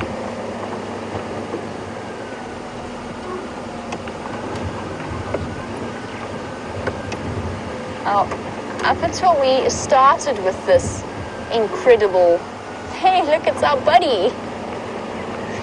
Sorry, I'll come back to the impala in a moment. Hello, boy. Long time no see. Ladies and gentlemen, for those of you who are new to this gentleman, meet the most recognizable buffalo in the world, who, according to Brian, looks a little bit like Taylor Lautner. Lautner? I'm not entirely sure how you pronounce that. Somebody else had another suggestion, but it's a little bit too controversial for me to throw out at the moment. Oh no, why are all the nyala doing that now? Staring off into the distance. Those ones are okay. They seem relatively relaxed.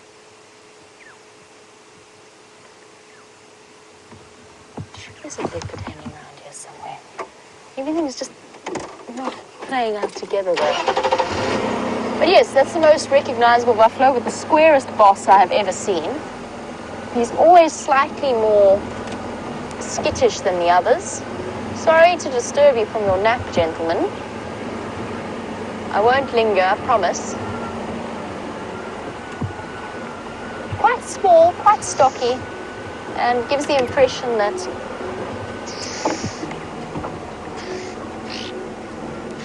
he is keeping a very close eye on us. And the buffalo didn't even stir. He's fine, by the way, that buffalo. It's all right, I'm going.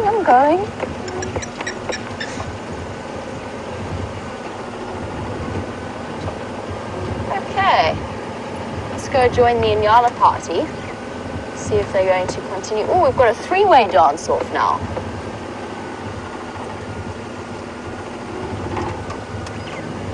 Well, no, we've got 2 and a spectator who's just puffed up for the sake of it, really. Look at that. I'm judging your technique there a little bit, buddy. But too fast. Not quite slow enough.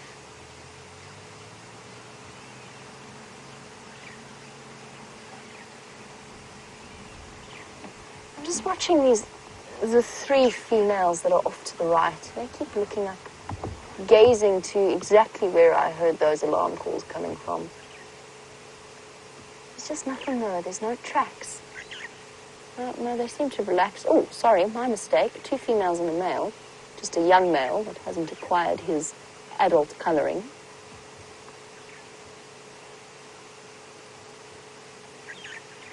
Don't seem overly concerned, just a little bit alert. And keep your eyes on the dam camera, please, and see if you see any signs of a leopard wandering through, because it could well happen at some point tonight. After the social part, well, I mean, as you can see, there's a wide variety of meals for leopards to choose from. Oh, Flem and Grimace. Wonderful. Sorry, hold on 1 second. Copy that. Whereabouts is that sighting?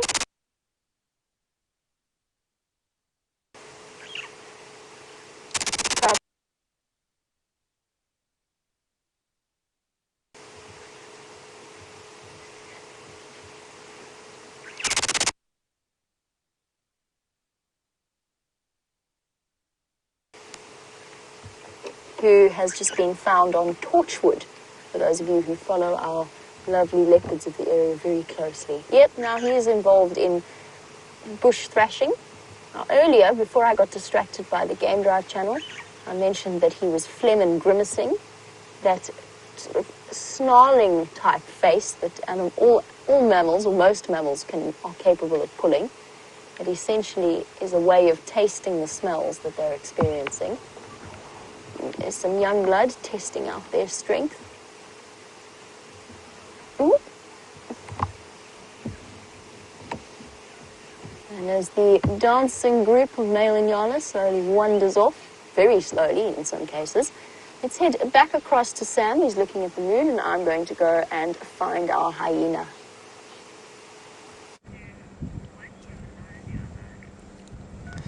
So we are just coming towards the plains, the big open areas, and we're sitting with the moon, who's starting to get a little bit bigger and bigger in the daytime. We can see it in the day. How special is it to see the moon during the day behind this marula tree that is quite large, that is sitting just before the plains. So we thought, let's show everyone this magical marula tree as we begin our descent into the plains. What might we find this afternoon in the plains? I don't know. We could find anything awesome. So let's go and see. Maybe the jackal, maybe the ostrich, maybe Nkanyeni, maybe just a wildebeest, maybe an incredible sunset, because the clouds this evening are looking incredible. And this is generally my favorite thing to do so far at WildEarth, is to come out into these open areas and just look with those eyes. Like there in the distance, I can see the gnu, enormous gnu. You can see him in the distance there. He's huge, looking after his territory. There he is in the distance. So we've already found a wildebeest as we open ourselves into these plains, and so it's just incredible how far you can really see. Where we were now with those impala, you couldn't see anything. Talking about impala, there goes a lonely male running through the plains there with the big horns. You can see it running there. So he doesn't have any females around him. It looks like he's just a lonely, well, a solitary rather than lonely, male antelope. So let's move towards the big open areas, and we'll maybe come and say hello to Enormous the gnu a bit later. But I think that we should follow the moon and see what we might be able to find when we follow this direction. I just think it's worth having a look. Have a look at this cloud formation just behind us. I just think it looks incredible. I'm just going to give you a good angle so that you'll be able to see that. So this is what we have on the plains this afternoon. The view, the moon, and the the open areas, and that's that marula tree again. So it's fantastic looking at that beautiful marula tree, which is one of my favorite trees out here in the bush. So beautiful filming by Jandre. Well done, Jandre. Let's get going on this open area.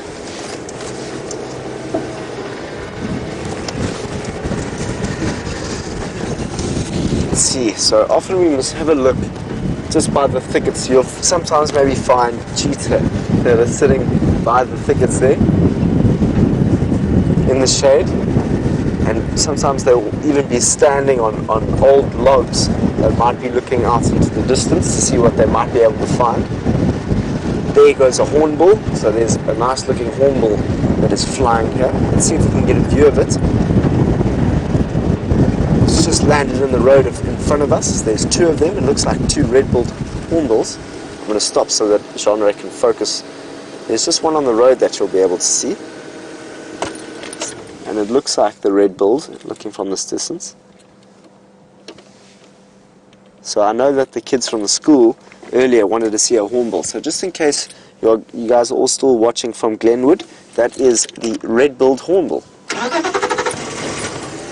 We've seen the ground hornbill in this area before. It was actually with me and Chandra. We enjoyed traveling off to Cheetah Plains when we together, because it's nice to go and see what we can find. And I would love to see if I can find the tracks of Inkanyeni. It would make me very, very excited. So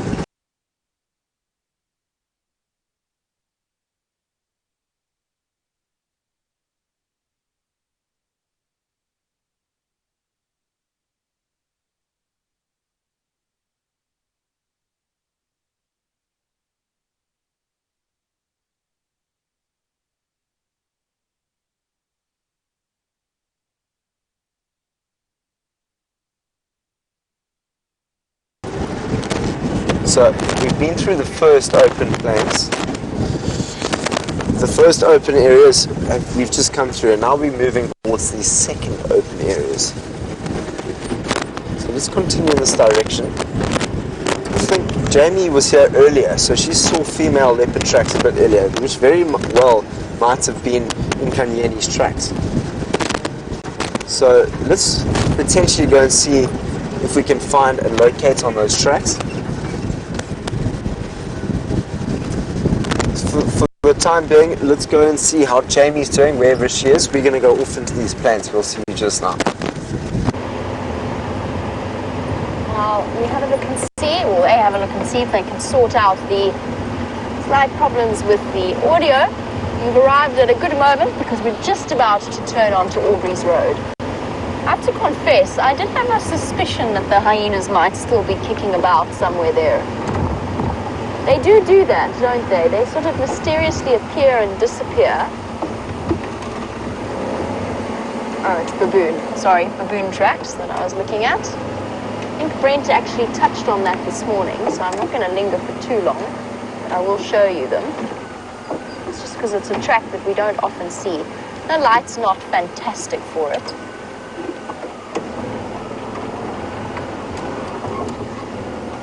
There you go. Baboons with a very distinctive swagger. I know it's difficult to see, so I'll hop out very briefly. I don't want to be too late for the hyenas. I'll hop out very briefly and I'll show you what I mean. Since we have been talking about tracks, we've sort of come to a slightly track-themed day.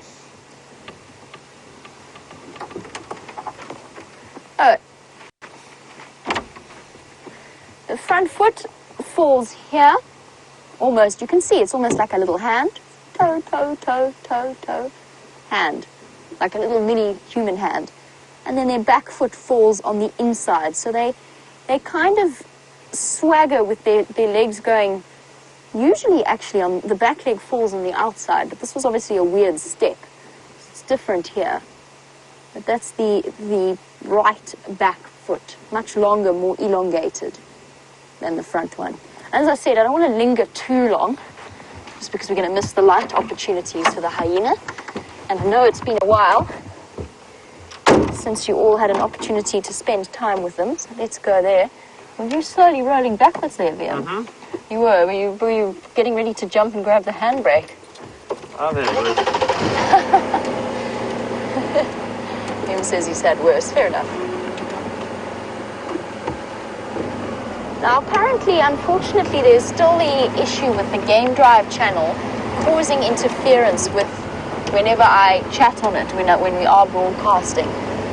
We do apologize for that. We are aware of it and we are working on it as much as we can. That being said, you missed my update.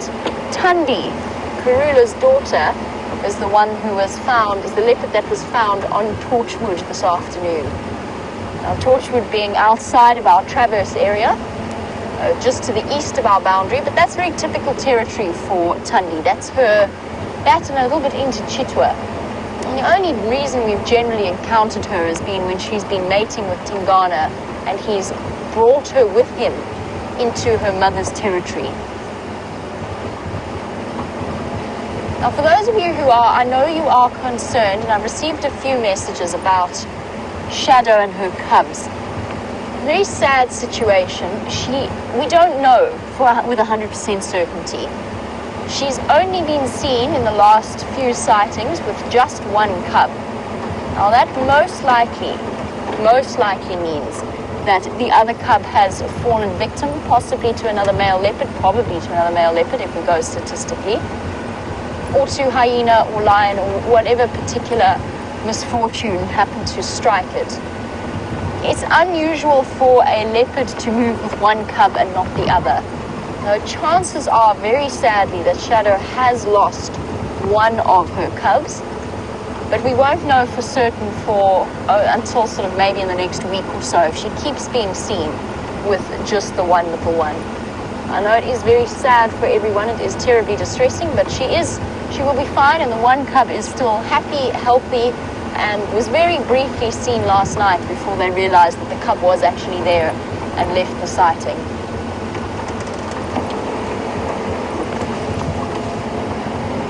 But on to happy news and happy hyenas, hopefully. They'd better be out to play when we get there and not pulling their usual tricks of disappearing on me.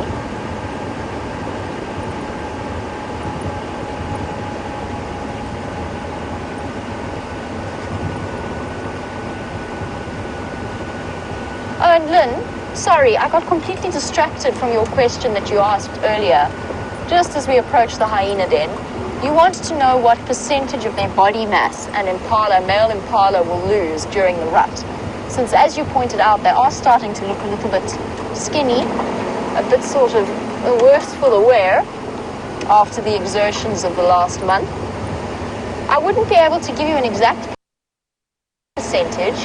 If I had to guess, I would say probably in the region of about maybe 5% or so, possibly even more in some cases for the big males. But did you see how there's such a difference between, and it's the wonderful thing about the LiveSafaris, is they give you a really long-term view and a chance to observe the behavior and what happens in an animal's life. And you see how that when the testosterone levels were raised at the beginning of April, how good the male impala were looking. They were looking stocky, strong, shiny, sleek, beautiful, a peak prime condition for male impala.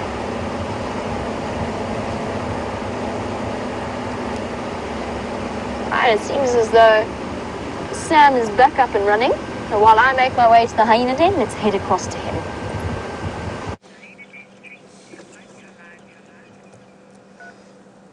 The sun has just shown its face again on the other side, the horizon, the western horizon, and it looks magical with the lights just below those clouds there.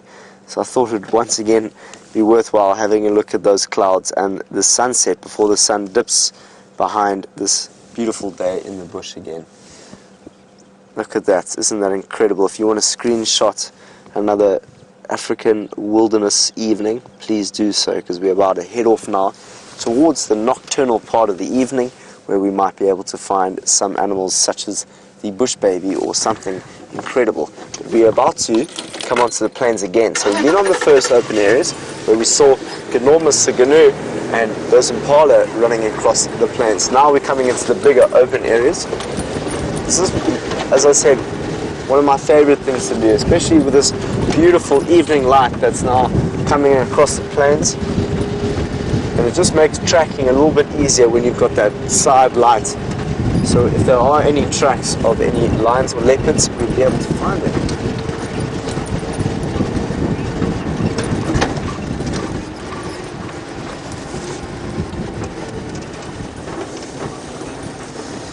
Debbie is asking, will the GNU, once all the grass hair becomes a lot more brown during the dry season, which is about to start, what will the GNU do? Will it still eat around here? Well, yes, Debbie, these areas will still maintain a little bit of grass, enough short grass for wildebeest to be able to graze on these lands. But if it does gets to a point where it gets so dry that the GNU has to leave, it'll have to leave this area in search of shorter grasses that might feed it. So it will be interesting. That time of the year is coming, and we'll see and pay attention and listen to those different animal characteristics and the behavior that these elephants to wildebeest to zebra might do once the drought might kick in. So it's just fantastic. So Jamie went and drove through to the magical hyena den this evening, and it's so cool to see that maybe something might be there. So potentially, let's see what Jamie might have. Here we go.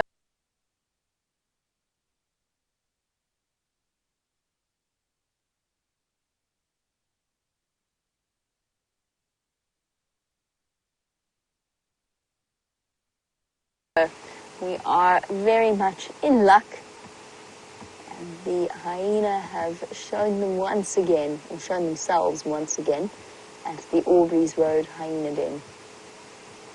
Picked a good spot. It isn't the easiest den site to get to. They're looking very contented, and it's hard to believe that these are the same little monsters that we saw a couple of months ago, tiny, uncoordinated, without any spots and dark brown in color and wrinkly, with skin that seemed much too large for their bodies, and those weak back limbs that sent them tumbling.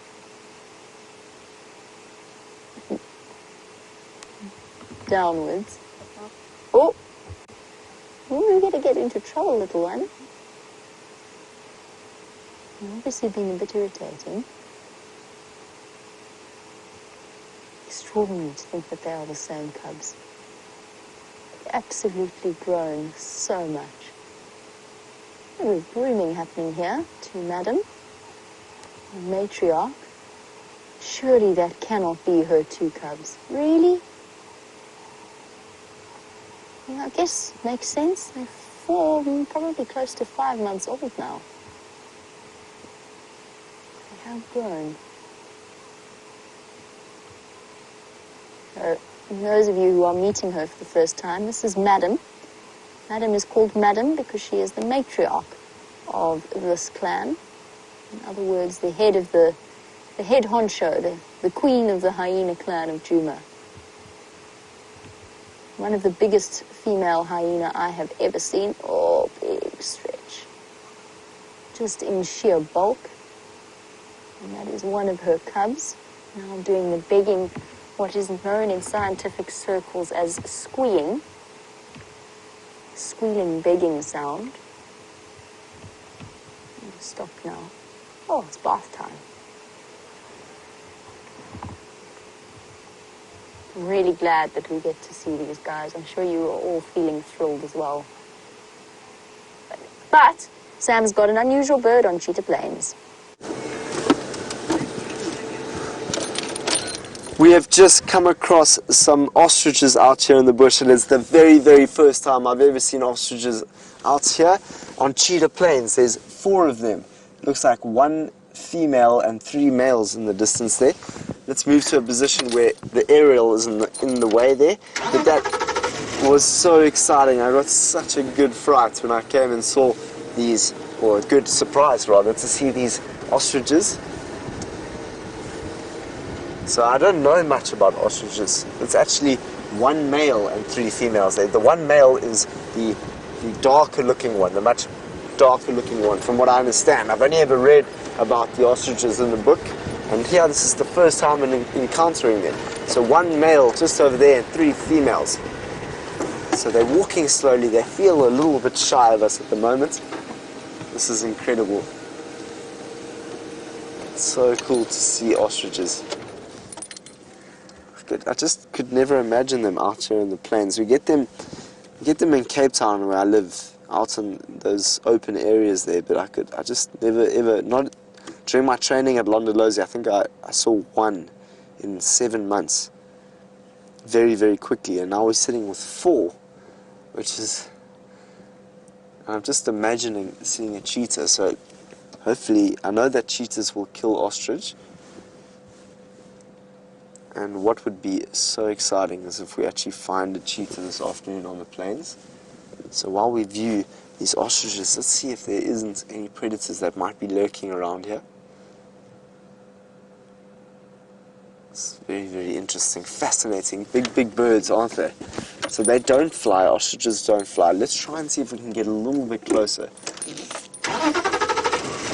It's an amazing, amazing evening. The sunset is probably one of the best sunsets I've seen so far, and we've just come across them while viewing some ostriches.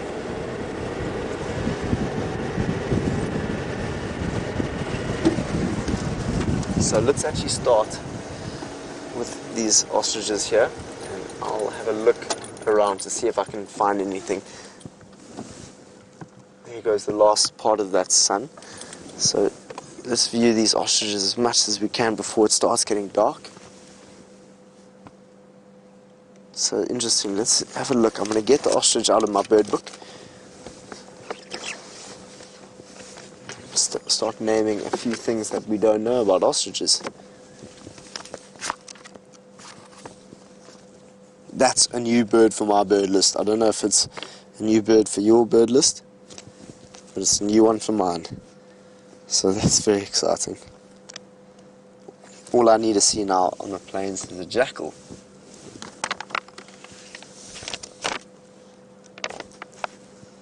Okay, so one.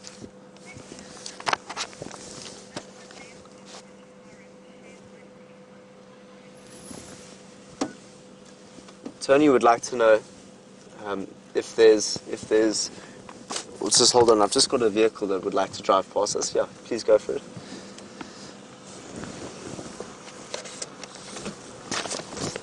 Just gonna reverse. Do you want to come through? Come through. Thank you. Very well, thanks to yourself. Good, good. Cool, awesome. Enjoy it. First time I'm seeing ostrich. It's incredible. Yeah, it is, huh? Yeah, very, very cool. Yeah. Good. Thanks so much, eh? Enjoy the rest of your drive. Cheers. So that was interesting to see other people here. So here's a little look at the ostrich in the book, top right, and just got a question from Tony. It looked like it was something, I think, about how the male and its harem and who looks after it. So Tony, I'm just going to read in the book here because I'm not too sure about that myself in terms of, does the male look after the eggs in the harem? Yeah, here's breeding. Legs of a male turn red in front when breeding. So let's have a look at that. There's no red legs on that male ostrich over there. They look quite grey there. But just going quickly back to the nest. Nest scraped in sandy soil, about 25 eggs laid by several females. So a number of different females will lay their eggs in the nest, and male breeds at night, female during the day. So that's really, really interesting. Both the male and the female will incubate and look after the eggs. That's very, very fascinating. So I think that answers your question, Tony. Certainly answers mine. And they have such big ostrich eggs. I'll never forget when I was a kid. We used to get ostrich eggs, and sometimes we would paint them when I was a little kid back in Cape Town. And so we never got to spend much time with ostriches themselves, and they just really are such beautiful and different looking animals.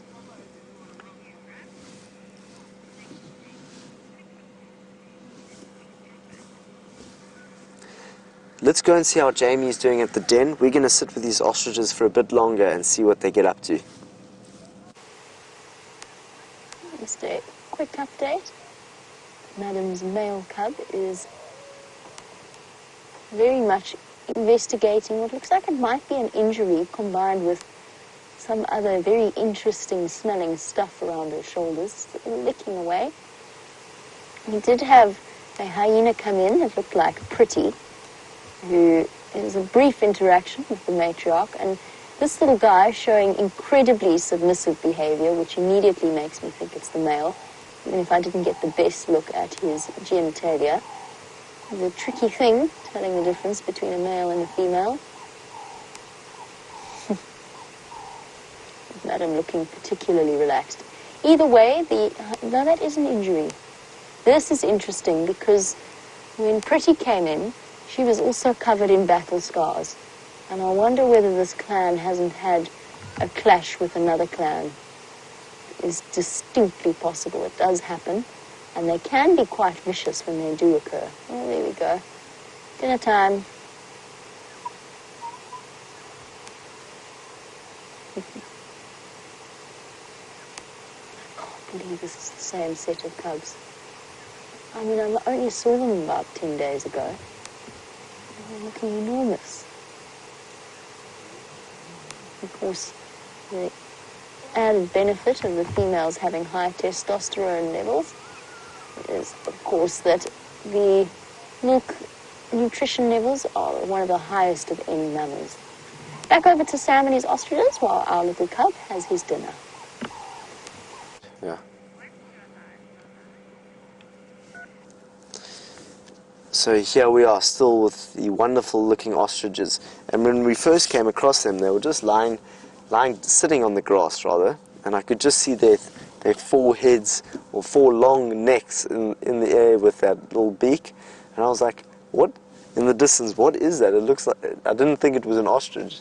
And then all of a sudden, Chandra was like, Sam, I think those could be ostriches. So it's just so cool. I've never been with them before, so fascinated to see them out in the wild, especially on the plains, and to see that open area around them. So if you, well, Debbie is saying that it's time to start drawing one in my notebook and taking some notes. Yes, Debbie, I'm going to go back most likely tonight or tomorrow, whenever I get the time, to draw my drawing book. I always enjoy it, and I'll draw the ostrich and learn a few more things about them. And I just thought I'd show you, because I found it quite interesting and fascinating at the same time, is that there's actually a picture of what the youngsters look like. So if we just quickly come to the book, we can see quickly what a young ostrich might look like, which is this one right here. So that's what the youngs look. They look quite prickly at the back there. They've got that brownish head.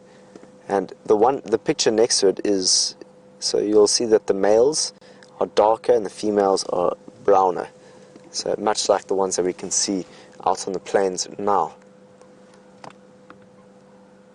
So I was also just reading here that they can trot at around 30 kilometers an hour and run up to 60 to 70 kilometers an hour. So can you just imagine what a hunt would look like with ostriches running through these plains and these open areas around us? It would be incredible. So Renee wanted to know how fast they can run, and so that was at 60 to 70 kilometers an hour, Renee. Incredible to see that.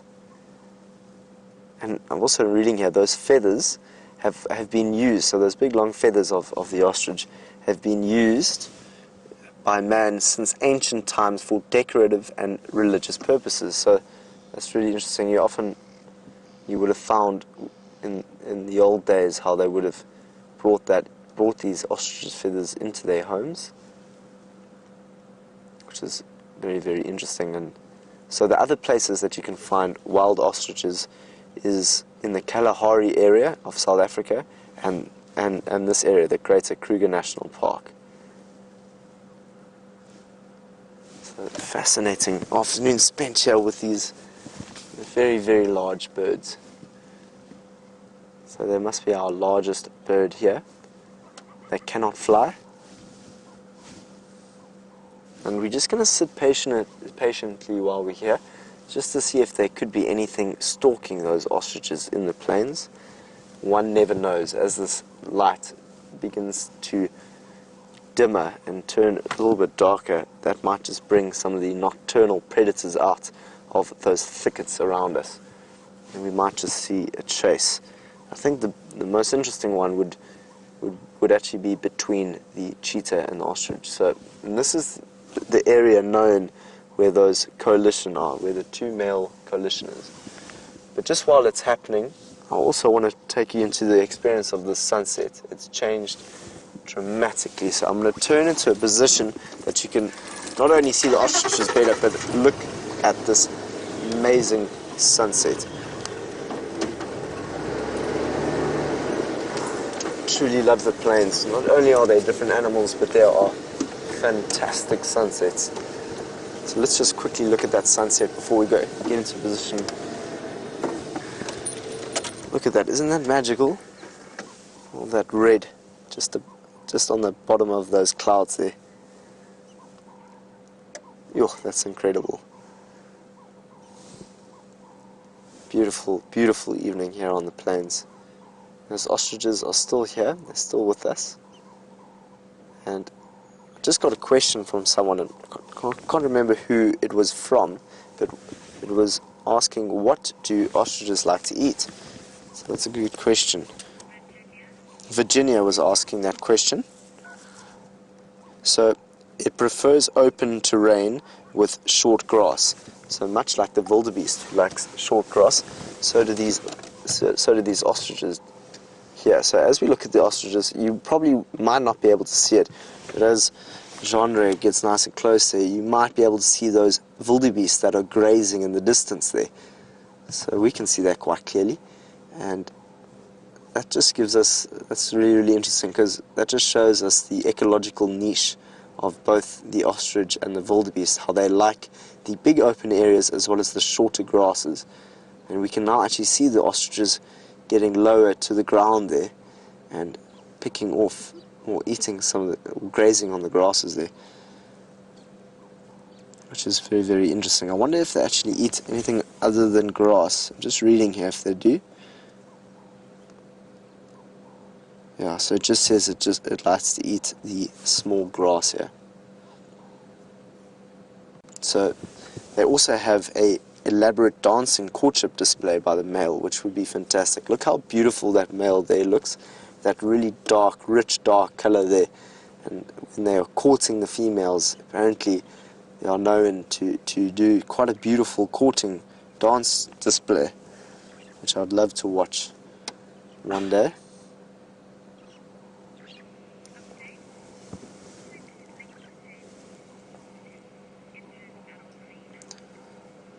So we have something interesting going down at the den with Jamie. Let's go and find out what's going on. Dinner time all around at the hyena den. And we've come to the other side where Pretty is. And there you can see what I mean about the injuries all over her. And they're right down the left and the right side of her flanks. So something's happened. She's also quite unsettled. There is another hyena approaching. And it's not Corky, so this could actually be interesting interaction. We could get some interesting vocalizations here.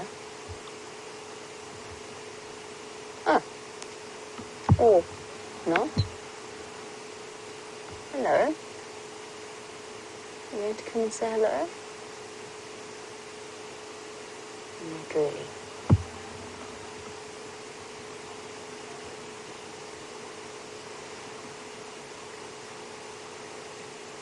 Yes, there's been some kind of strange, not strange, there's been some kind of conflict in the world of the hyenas that's injured Madam and Pretty in some way.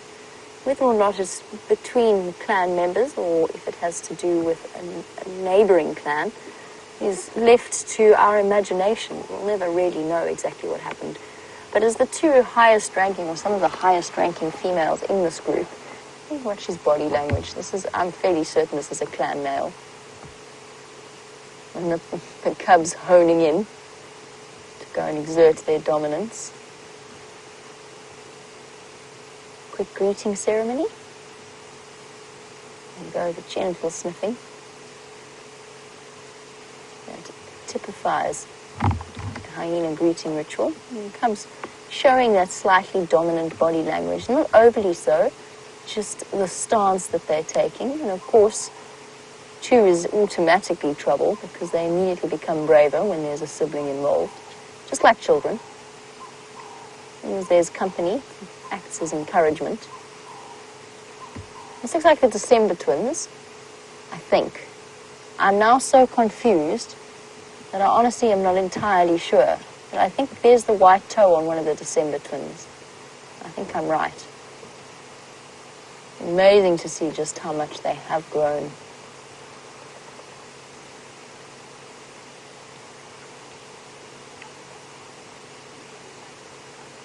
All right. Back across to Sam, who is still with his wonderful ostriches.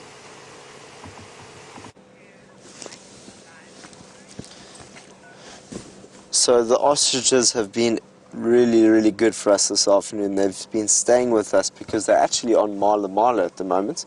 So they are not on the property on Cheetah Plains.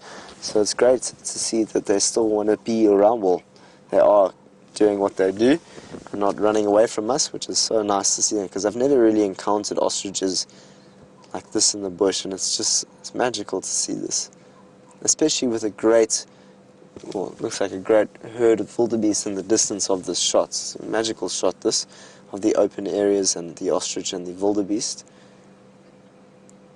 And I wouldn't be surprised if we saw a predator walking through there.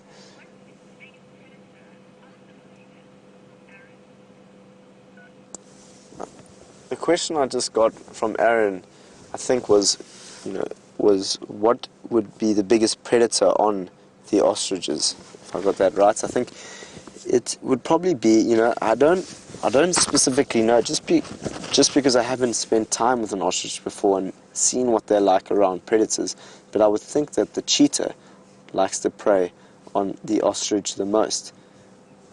I don't think that the lion, I wouldn't imagine the lion being as nimble to catch an ostrich, much like a cheetah has that pace and also has that tail that acts like a rudder to kind of move towards a prey that is able to be quite agile.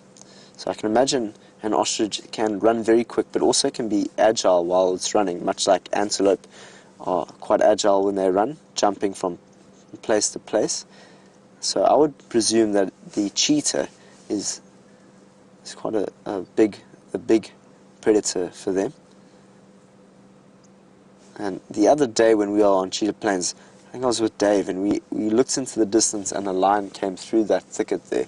So there's any chance that a predator might just, in the distance, come walking through these plains, and we might just be given the great opportunity to experience how both the wildebeest and the ostrich would react to a predator walking in this area, or potentially, if there is something lurking around the bushes on the other side there, how they might come and stalk a predator here. So we've been looking around. I've been looking for tracks of a cheetah to see if they might be around, or rather I've had my binoculars and just scanning the plains to try and see if I can see a stalking cheetah. That would be probably one of the most epic days of my life if I saw that.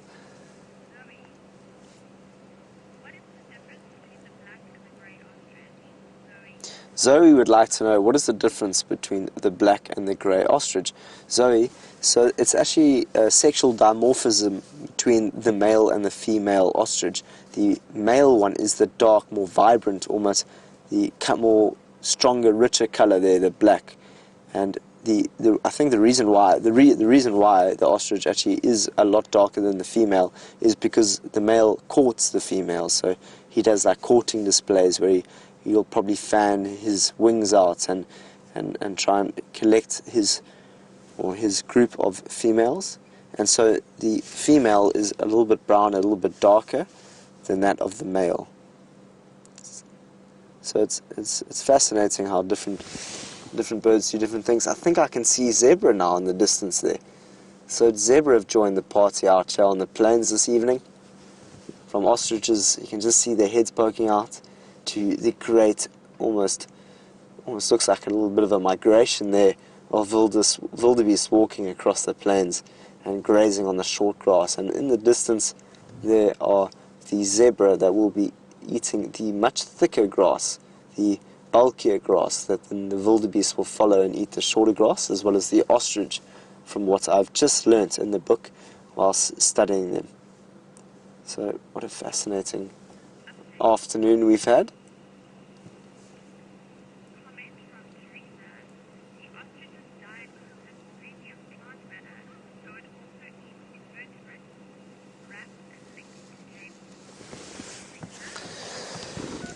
Teresa, thank you so much for filling us in a little bit more about what the diet might be of an ostrich. So you were explaining that it eats the short grass, but sometimes it'll eat little invertebrates such as scorpions and such. So that's really fascinating. Thank you very much, Teresa, for filling us in with that little bit of information.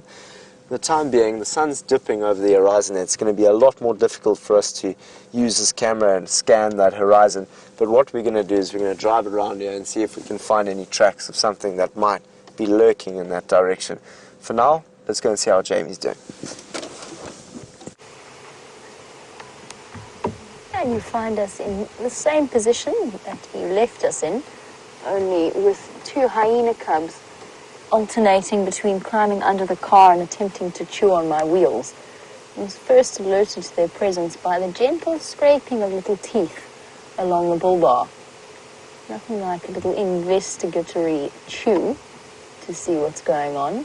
Pretty, of course, keeping November well fed and happy. But the December twins, without their mother, are up to mischief. They're emboldened by the presence of the adults, but they're also bored and probably a little bit hungry as well. Not quite as boisterously playful as they have been in the last few months.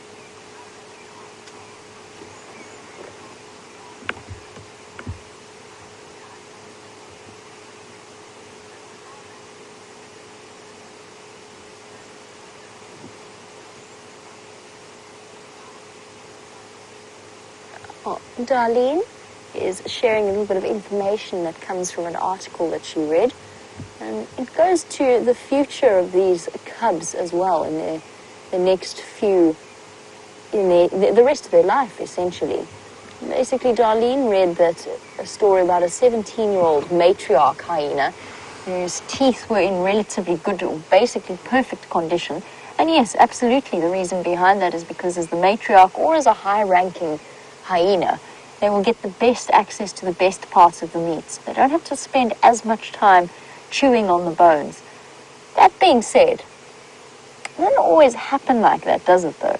Because we've definitely seen the higher-ranking females chewing on bones before. Obviously, it's just a pattern in the amount of time that they spend with the scraps. And yes, of course, the higher-ranking females will have better nutrition and therefore probably keep their teeth in better nick, so to speak. I'm really glad that we got to spend a little bit of time with our lovely hyenas. It is getting a little bit dark from our side, and unfortunately, as you know, we don't spotlight the den site. It is one of our policies. They are approaching the stage where it could actually be okay, but I think we're trying to keep as minimal amount of impact as possible on them. And we have, I think, in a way, fallen in love with the different hyena of this group. Those perfect puzzle piece feet, paws. It's one of the reasons why I love hyena tracks and what makes them so distinctive. Each and every toe slots into place perfectly. And I think, and I'm sure you'll agree, that it is time to leave them to their dinner. We'll never know exactly what went on over the last few weeks, or last few days, might even be the reason behind their absence from this den. That's left the matriarch and Pretty, one of the higher-ranking females, with these injuries. All right, well, since she's currently in my U-turn spot, which is not really fair because this is her house, their house, I'm going to have to do a very long reverse backwards out of this den, so bear with me. Sorry, Gilly. It's okay, we're on our way. Enjoy. Okay. There's no easy way out of this. You just have to do it backwards.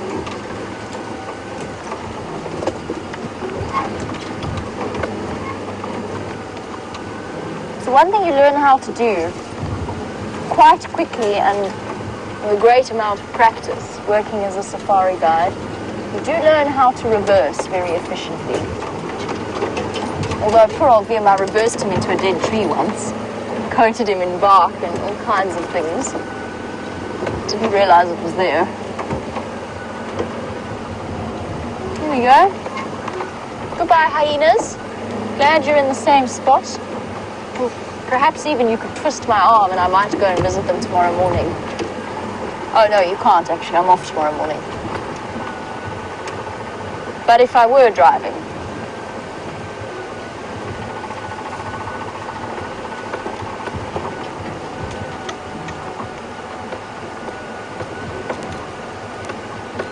just bear with me 1 second. I am struggling a little bit. I know that I have something coming through from view. My earpiece is just a little bit shaky. But that if you could, and forgive me for not getting your name, if you could see one rare hyena, you would really like to see a brown hyena. Just because there is something that is so magical about them. I'm absolutely with you. I've been fortunate enough. Oh, Aaron, sorry, it's Aaron. I can just about hear if I strain a little bit. So Aaron, you sent that question through. There we go. Sorted. I love brown hyena. I've been fortunate enough to work in areas with much more brown hyena than we see here. Here, of course, the numbers kept down, first of all, because the habitat is not ideal, and second of all, just because there's a lot of competition from the spotted hyena. The brown hyena has one of the most amazing calls of any animal, and I can't even begin to describe it, and I can't imitate it because I haven't heard it enough. They're usually quite silent when compared to the spotted hyena. But to me it sounds like, when you hear brown hyena, it almost sounds like people having a party far away. And you'll have to see if you can Google it. I can't do the impression, but there might be, or there'll be very few recordings, but there might be some recordings of the sounds and the chattering that a brown hyena will make. One has been seen once on the live safaris with Peter Pretorius many, many years ago. The only one since the drive started in this area. I have occasionally seen their tracks around and about. As I say occasionally, I saw their tracks once. One time that I found tracks crossing into Simbambili, which is the property to the northwest of us. Now, the brown hyena track is a really interesting thing. It looks totally different. No, that's not true. To the practiced eye, it looks totally different to a spotted hyena track. And that's because with the spotted hyena and with most animals, you get that size difference between the front and the back track. But in brown hyena, which have the sloping backs even more so than a spotted hyena, there's a considerable size difference between the front track, which can be as big as a spotted hyena. You're looking at about that big. And then the back track, which actually looks as though a cub has been walking with them, much, much smaller, about half the size. Oh, wow. Looking very pretty this evening.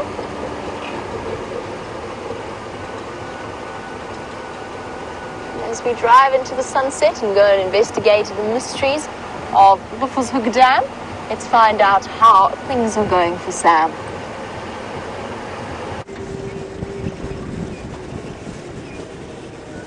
Welcome back.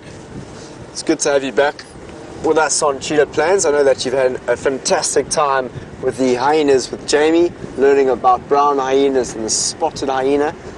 Very, very interesting things. I'm so glad that that hyena den was active this evening. That makes me quite excited. I'm glad that I might be able to go there in the next couple of days. I see a light glowing there. That could be an antelope. I'm pretty sure it's an antelope. I just want to put my binos on and have a look what might just be in that thicket there. It's an impala, as Jean-Ray just noted.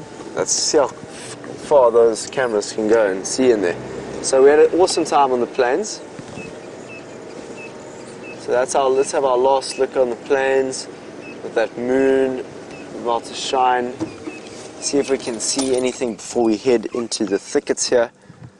Those ostriches were incredible, and having a look at that wildebeest and groups of dazzles of zebra moving behind was just fantastic. And look at that moon, as genre is so well done there. We're beginning to see more and more of that rabbit in the moon, and surely, slowly but surely, all the stars will begin to make its way around the moon this evening. And I've been told that it's actually getting to a period of time where there are quite a lot of shooting stars that will be going across the skies. So it's between, I think it was like the 18th of May to like the 25th or something like that. But if you look up at the stars, you might just see quite a few different shooting stars. And I love seeing a shooting star. So maybe look up in your sky tonight and see if you can see one. I saw a couple last night. Oh, it's already been going, so it's been going since the 7th until the 21st of May. So we're still there. It's the 18th of May. We've got 3 or 4 days left of the showers in the skies. And at our festivities for my birthday last night, I saw a shooting star, which was very cool. I was very happy to see that. So hopefully, if you can tonight, go look at the stars and see if you can find some shooting stars. It's always magical looking up at the stars, whatever's going on. Just being intrigued and being in awe of the mysterious. That's what Albert Einstein once said. That's the mystery is the source of all true art and science. Ooh, my cord is starting to wrap around my steering wheel as I drive. Let's see if we can find an owl this evening. I know that I said we'd find a bush baby. We found a bush baby last night, which was exciting. Potentially, let's see if we can see something else here on Cheetah Plains. We don't often spend the night time here, the nocturnal times, because it's about a 45-minute drive back to camp after we've been here. So we normally leave a little bit earlier than this. So we might just be able to see a few more other critters of the night walking through the plains as they get darker now. And I know that there were female leopard tracks here earlier this morning. We tried to see if we could find them this afternoon, but we decided to go through to the plains and see if we can see anything, and we came across those ostriches. But on our drive back, there's every chance that we might just bump into that female leopard that was walking around here. So I'm going to have a look in these bushes to potentially see that female. And I truly hope it's in Kanyeni. I haven't seen her since I met her for the first time. But I've been really blessed to see two of the most beautiful female leopards, as well as Karula, over the last few weeks. You know, Saligeshi in the western side of Arathusa was beautiful, as well as in Kanyeni.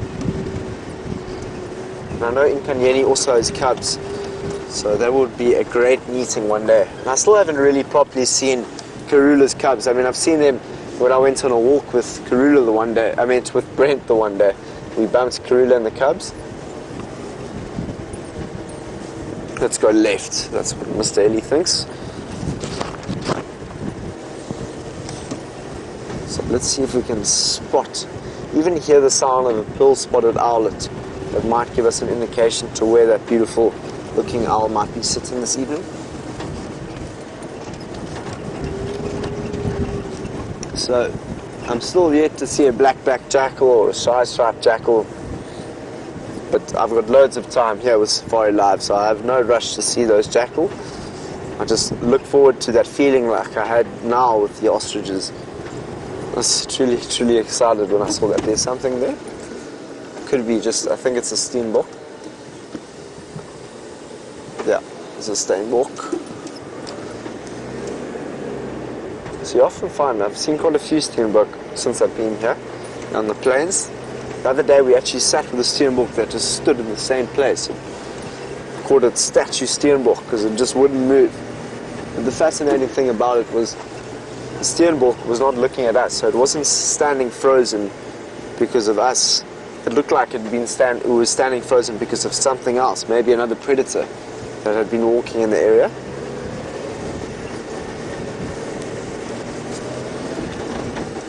So there was a little bit of a drizzle when the clouds came past us earlier this afternoon, but when I say a little drizzle, I mean, yeah, one quick little drizzle.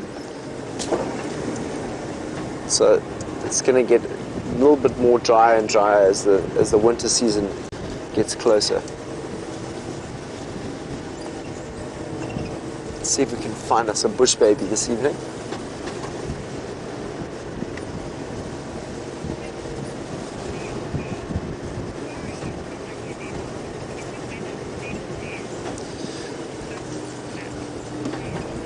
So JFK would like to know, how far are we from the Manyeleti, or from Manyeleti? So Manyeleti is north of us, probably about 10 kilometers as the crow flies north.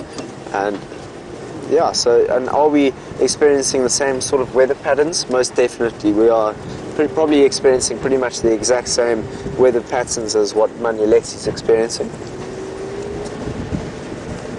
I still haven't been to Manyeleti yet. But I used to spend time in the Manyeleti River in the south. So that Manyeleti River must come all the way up here. And I was there in the south of the Manyeleti, and it was so beautiful. Oh, the Manyeleti is a magical drainage line. Those are probably my favorite places to go, is down drainage lines. There's just so much going on in a drainage line. From different soil types to different birds, different flowers.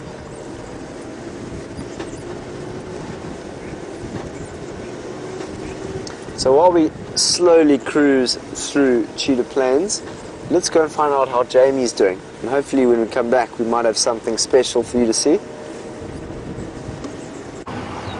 Jamie's just sort of meandering along various roads of Djuma, enjoying the peaceful night's atmosphere. There's something wonderful about driving around at night in winter. First of all, there's always the anticipation of the different, more secretive nocturnal animals coming out to play.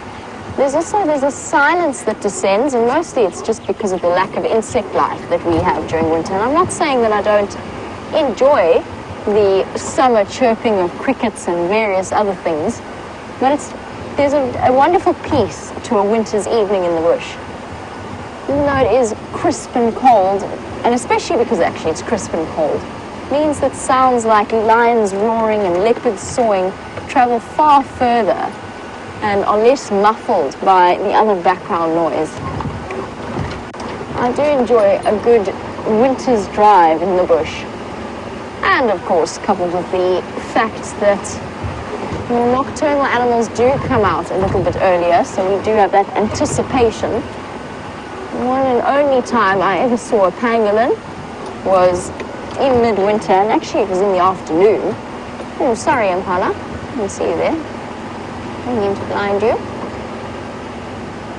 Now, for those of you who are joining us for the first time or are unfamiliar with the safari practice, essentially what I'm doing at the moment is I'm using a spotlight to illuminate the different animals. And what happens is their reflective layer at the back of their eye reflects and bounces the light back at us.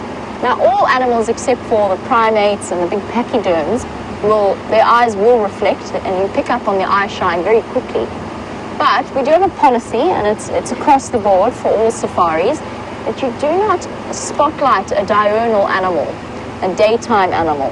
Just because, particularly with the antelope species, prolonged exposure, a brief flash of light across them is not a problem, but prolonged exposure, if I were to sit and to watch the impala underneath the spotlight, would eventually, just like it would with us, would actually detract from their ability to see at night. And that's really the last thing we want to do. First of all, just because it's their space and nobody likes to have a light shone in their face, but mostly because it will actually make them far more vulnerable to the attacks of predators. So that is why you will find that we're not stopping for any of our usual sightings of impala or deka. Instead, we're out for the more unusual creatures. I'm feeling in a porcupine kind of mood. I've been saying that every night since winter started. Still haven't seen one. I have never seen a porcupine on Jumo, at least I haven't yet. And that is something that I'm very excited to see. I found their tracks before. I found their tracks on this road, and porcupine calls are on this road. So they're around and about. Honey badgers I've seen a few times, and I did have a very rare striped polecat sighting, which is, that was the first and only time I have ever seen one out here. Now that is certainly a sighting to write home about. And then of course there was the serval that Liam and myself saw in this area as well. Lots to look forward to as we go on into the night. The one thing you will notice, and that our regular viewers will notice, is a decline in the number of bush baby sightings. And that's not because they hibernate or anything like that, just because they're not actively setting out to grab things like moths and insects, which is one of their predominant parts of their diet during the summer months. In winter, they're far more restricted to eating the gum, the sap from trees. And what they do is they go out and they look for, in the deeply wooded areas, they look for places where wood borer beetles have dug into the bark and released the sap, and they'll go and they'll feed off that while it's still soft and before it dries. That's why we don't see them quite as often. It also takes them a while to get up and running at this time of day. So it's not that they hibernate, they haven't disappeared anywhere. And for those of you who are uncertain what a bush baby is, I wish I could show you, and I will keep an eye out for one. They're the smallest primate that we get out here, a little nocturnal primate, very, very cute. Kind of look like a cross between, what would we call it? Almost like a cross between a squirrel and a monkey, but just tiny.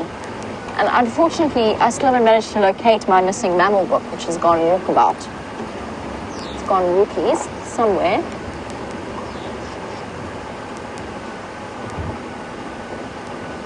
And we'll be keeping an eye out for bush babies and all other manner of nocturnal creatures. In the meantime, Sam has found one of the ones that we don't get to see all that often. This is fascinating. Have a look at this spider that just suddenly appeared on my car, on our car, and all of a sudden it's just spinning silk. Have a look at that. This is so incredible. I'm not sure what spider it is. I'm looking at it from a distance. I've just got the light there, but you can just see that silk that's being spun out of the bottom of the spider. I must say I haven't seen something like that before. That was awesome. Maybe if I shine it like that, you might be able to see those strings. Wow. So she's not spinning anymore. Maybe she'll spin for us again if we're patient. Have a look. Wow. What is she up to? There, she's doing something. She's stopping every now and then. She's paused. Maybe she'll climb off our vehicle and be Spider-Man. We've got more spider that will jump from here to a tree next door to us.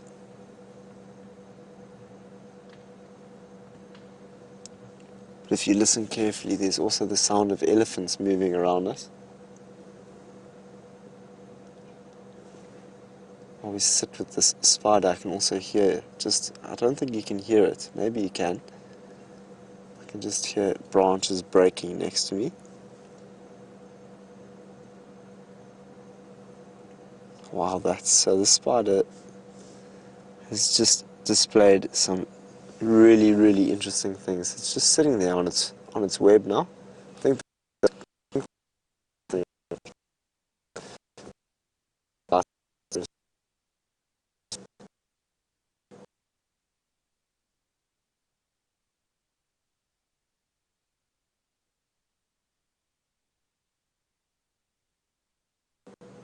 just give it a few more seconds.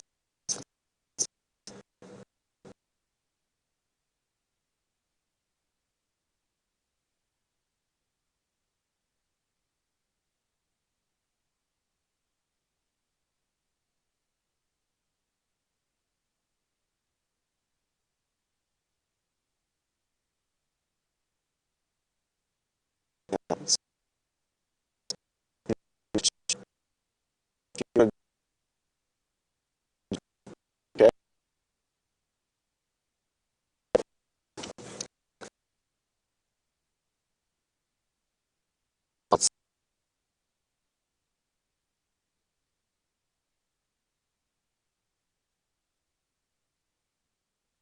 not a very small little spot. Just never know how your drive's gonna be. Never ever know. Every single day it's just so different. Never ever predict your evenings or your afternoons. So there's actually a web. What's the spider doing now? Let's have a look what that spider's up to. Because now he's frantic. He's running all the way around my car. But there's a web here as well. So it looks like, so whenever the car starts moving, you know what I'm doing? I'm going to take this vehicle. I think it is panicking. This here.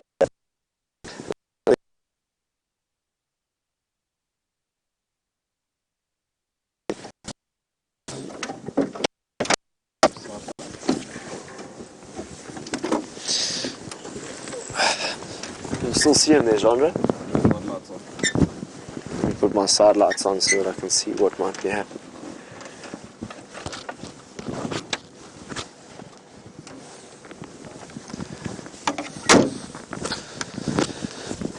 So I'll just use my bird light to see if I can see if that's bright.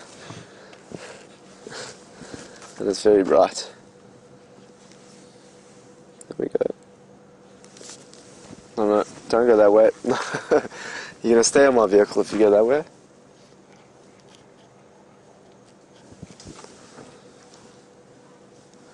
Okay, so now the spider's jumped. I think it could be a jumping spider and it's gone down the dash there. So that's not very good. Come here. Walk this way.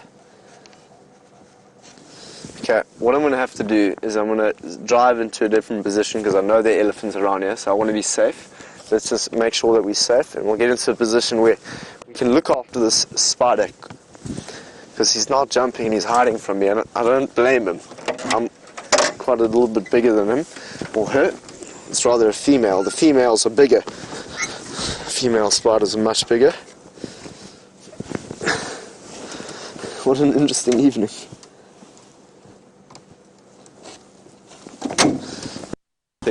Going to make sure that we are okay for elephants.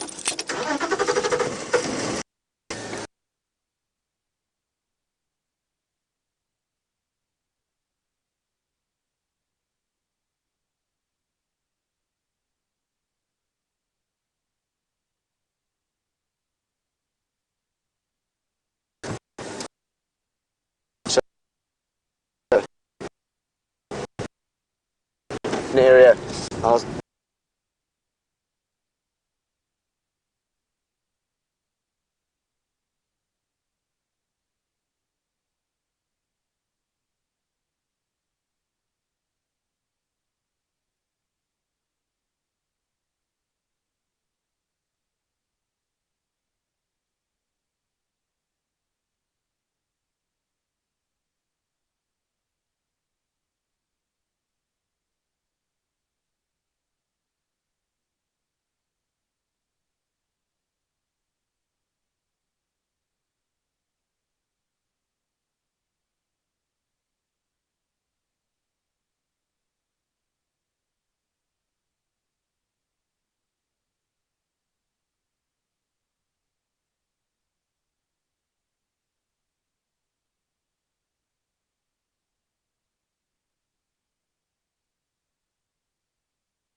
do my best.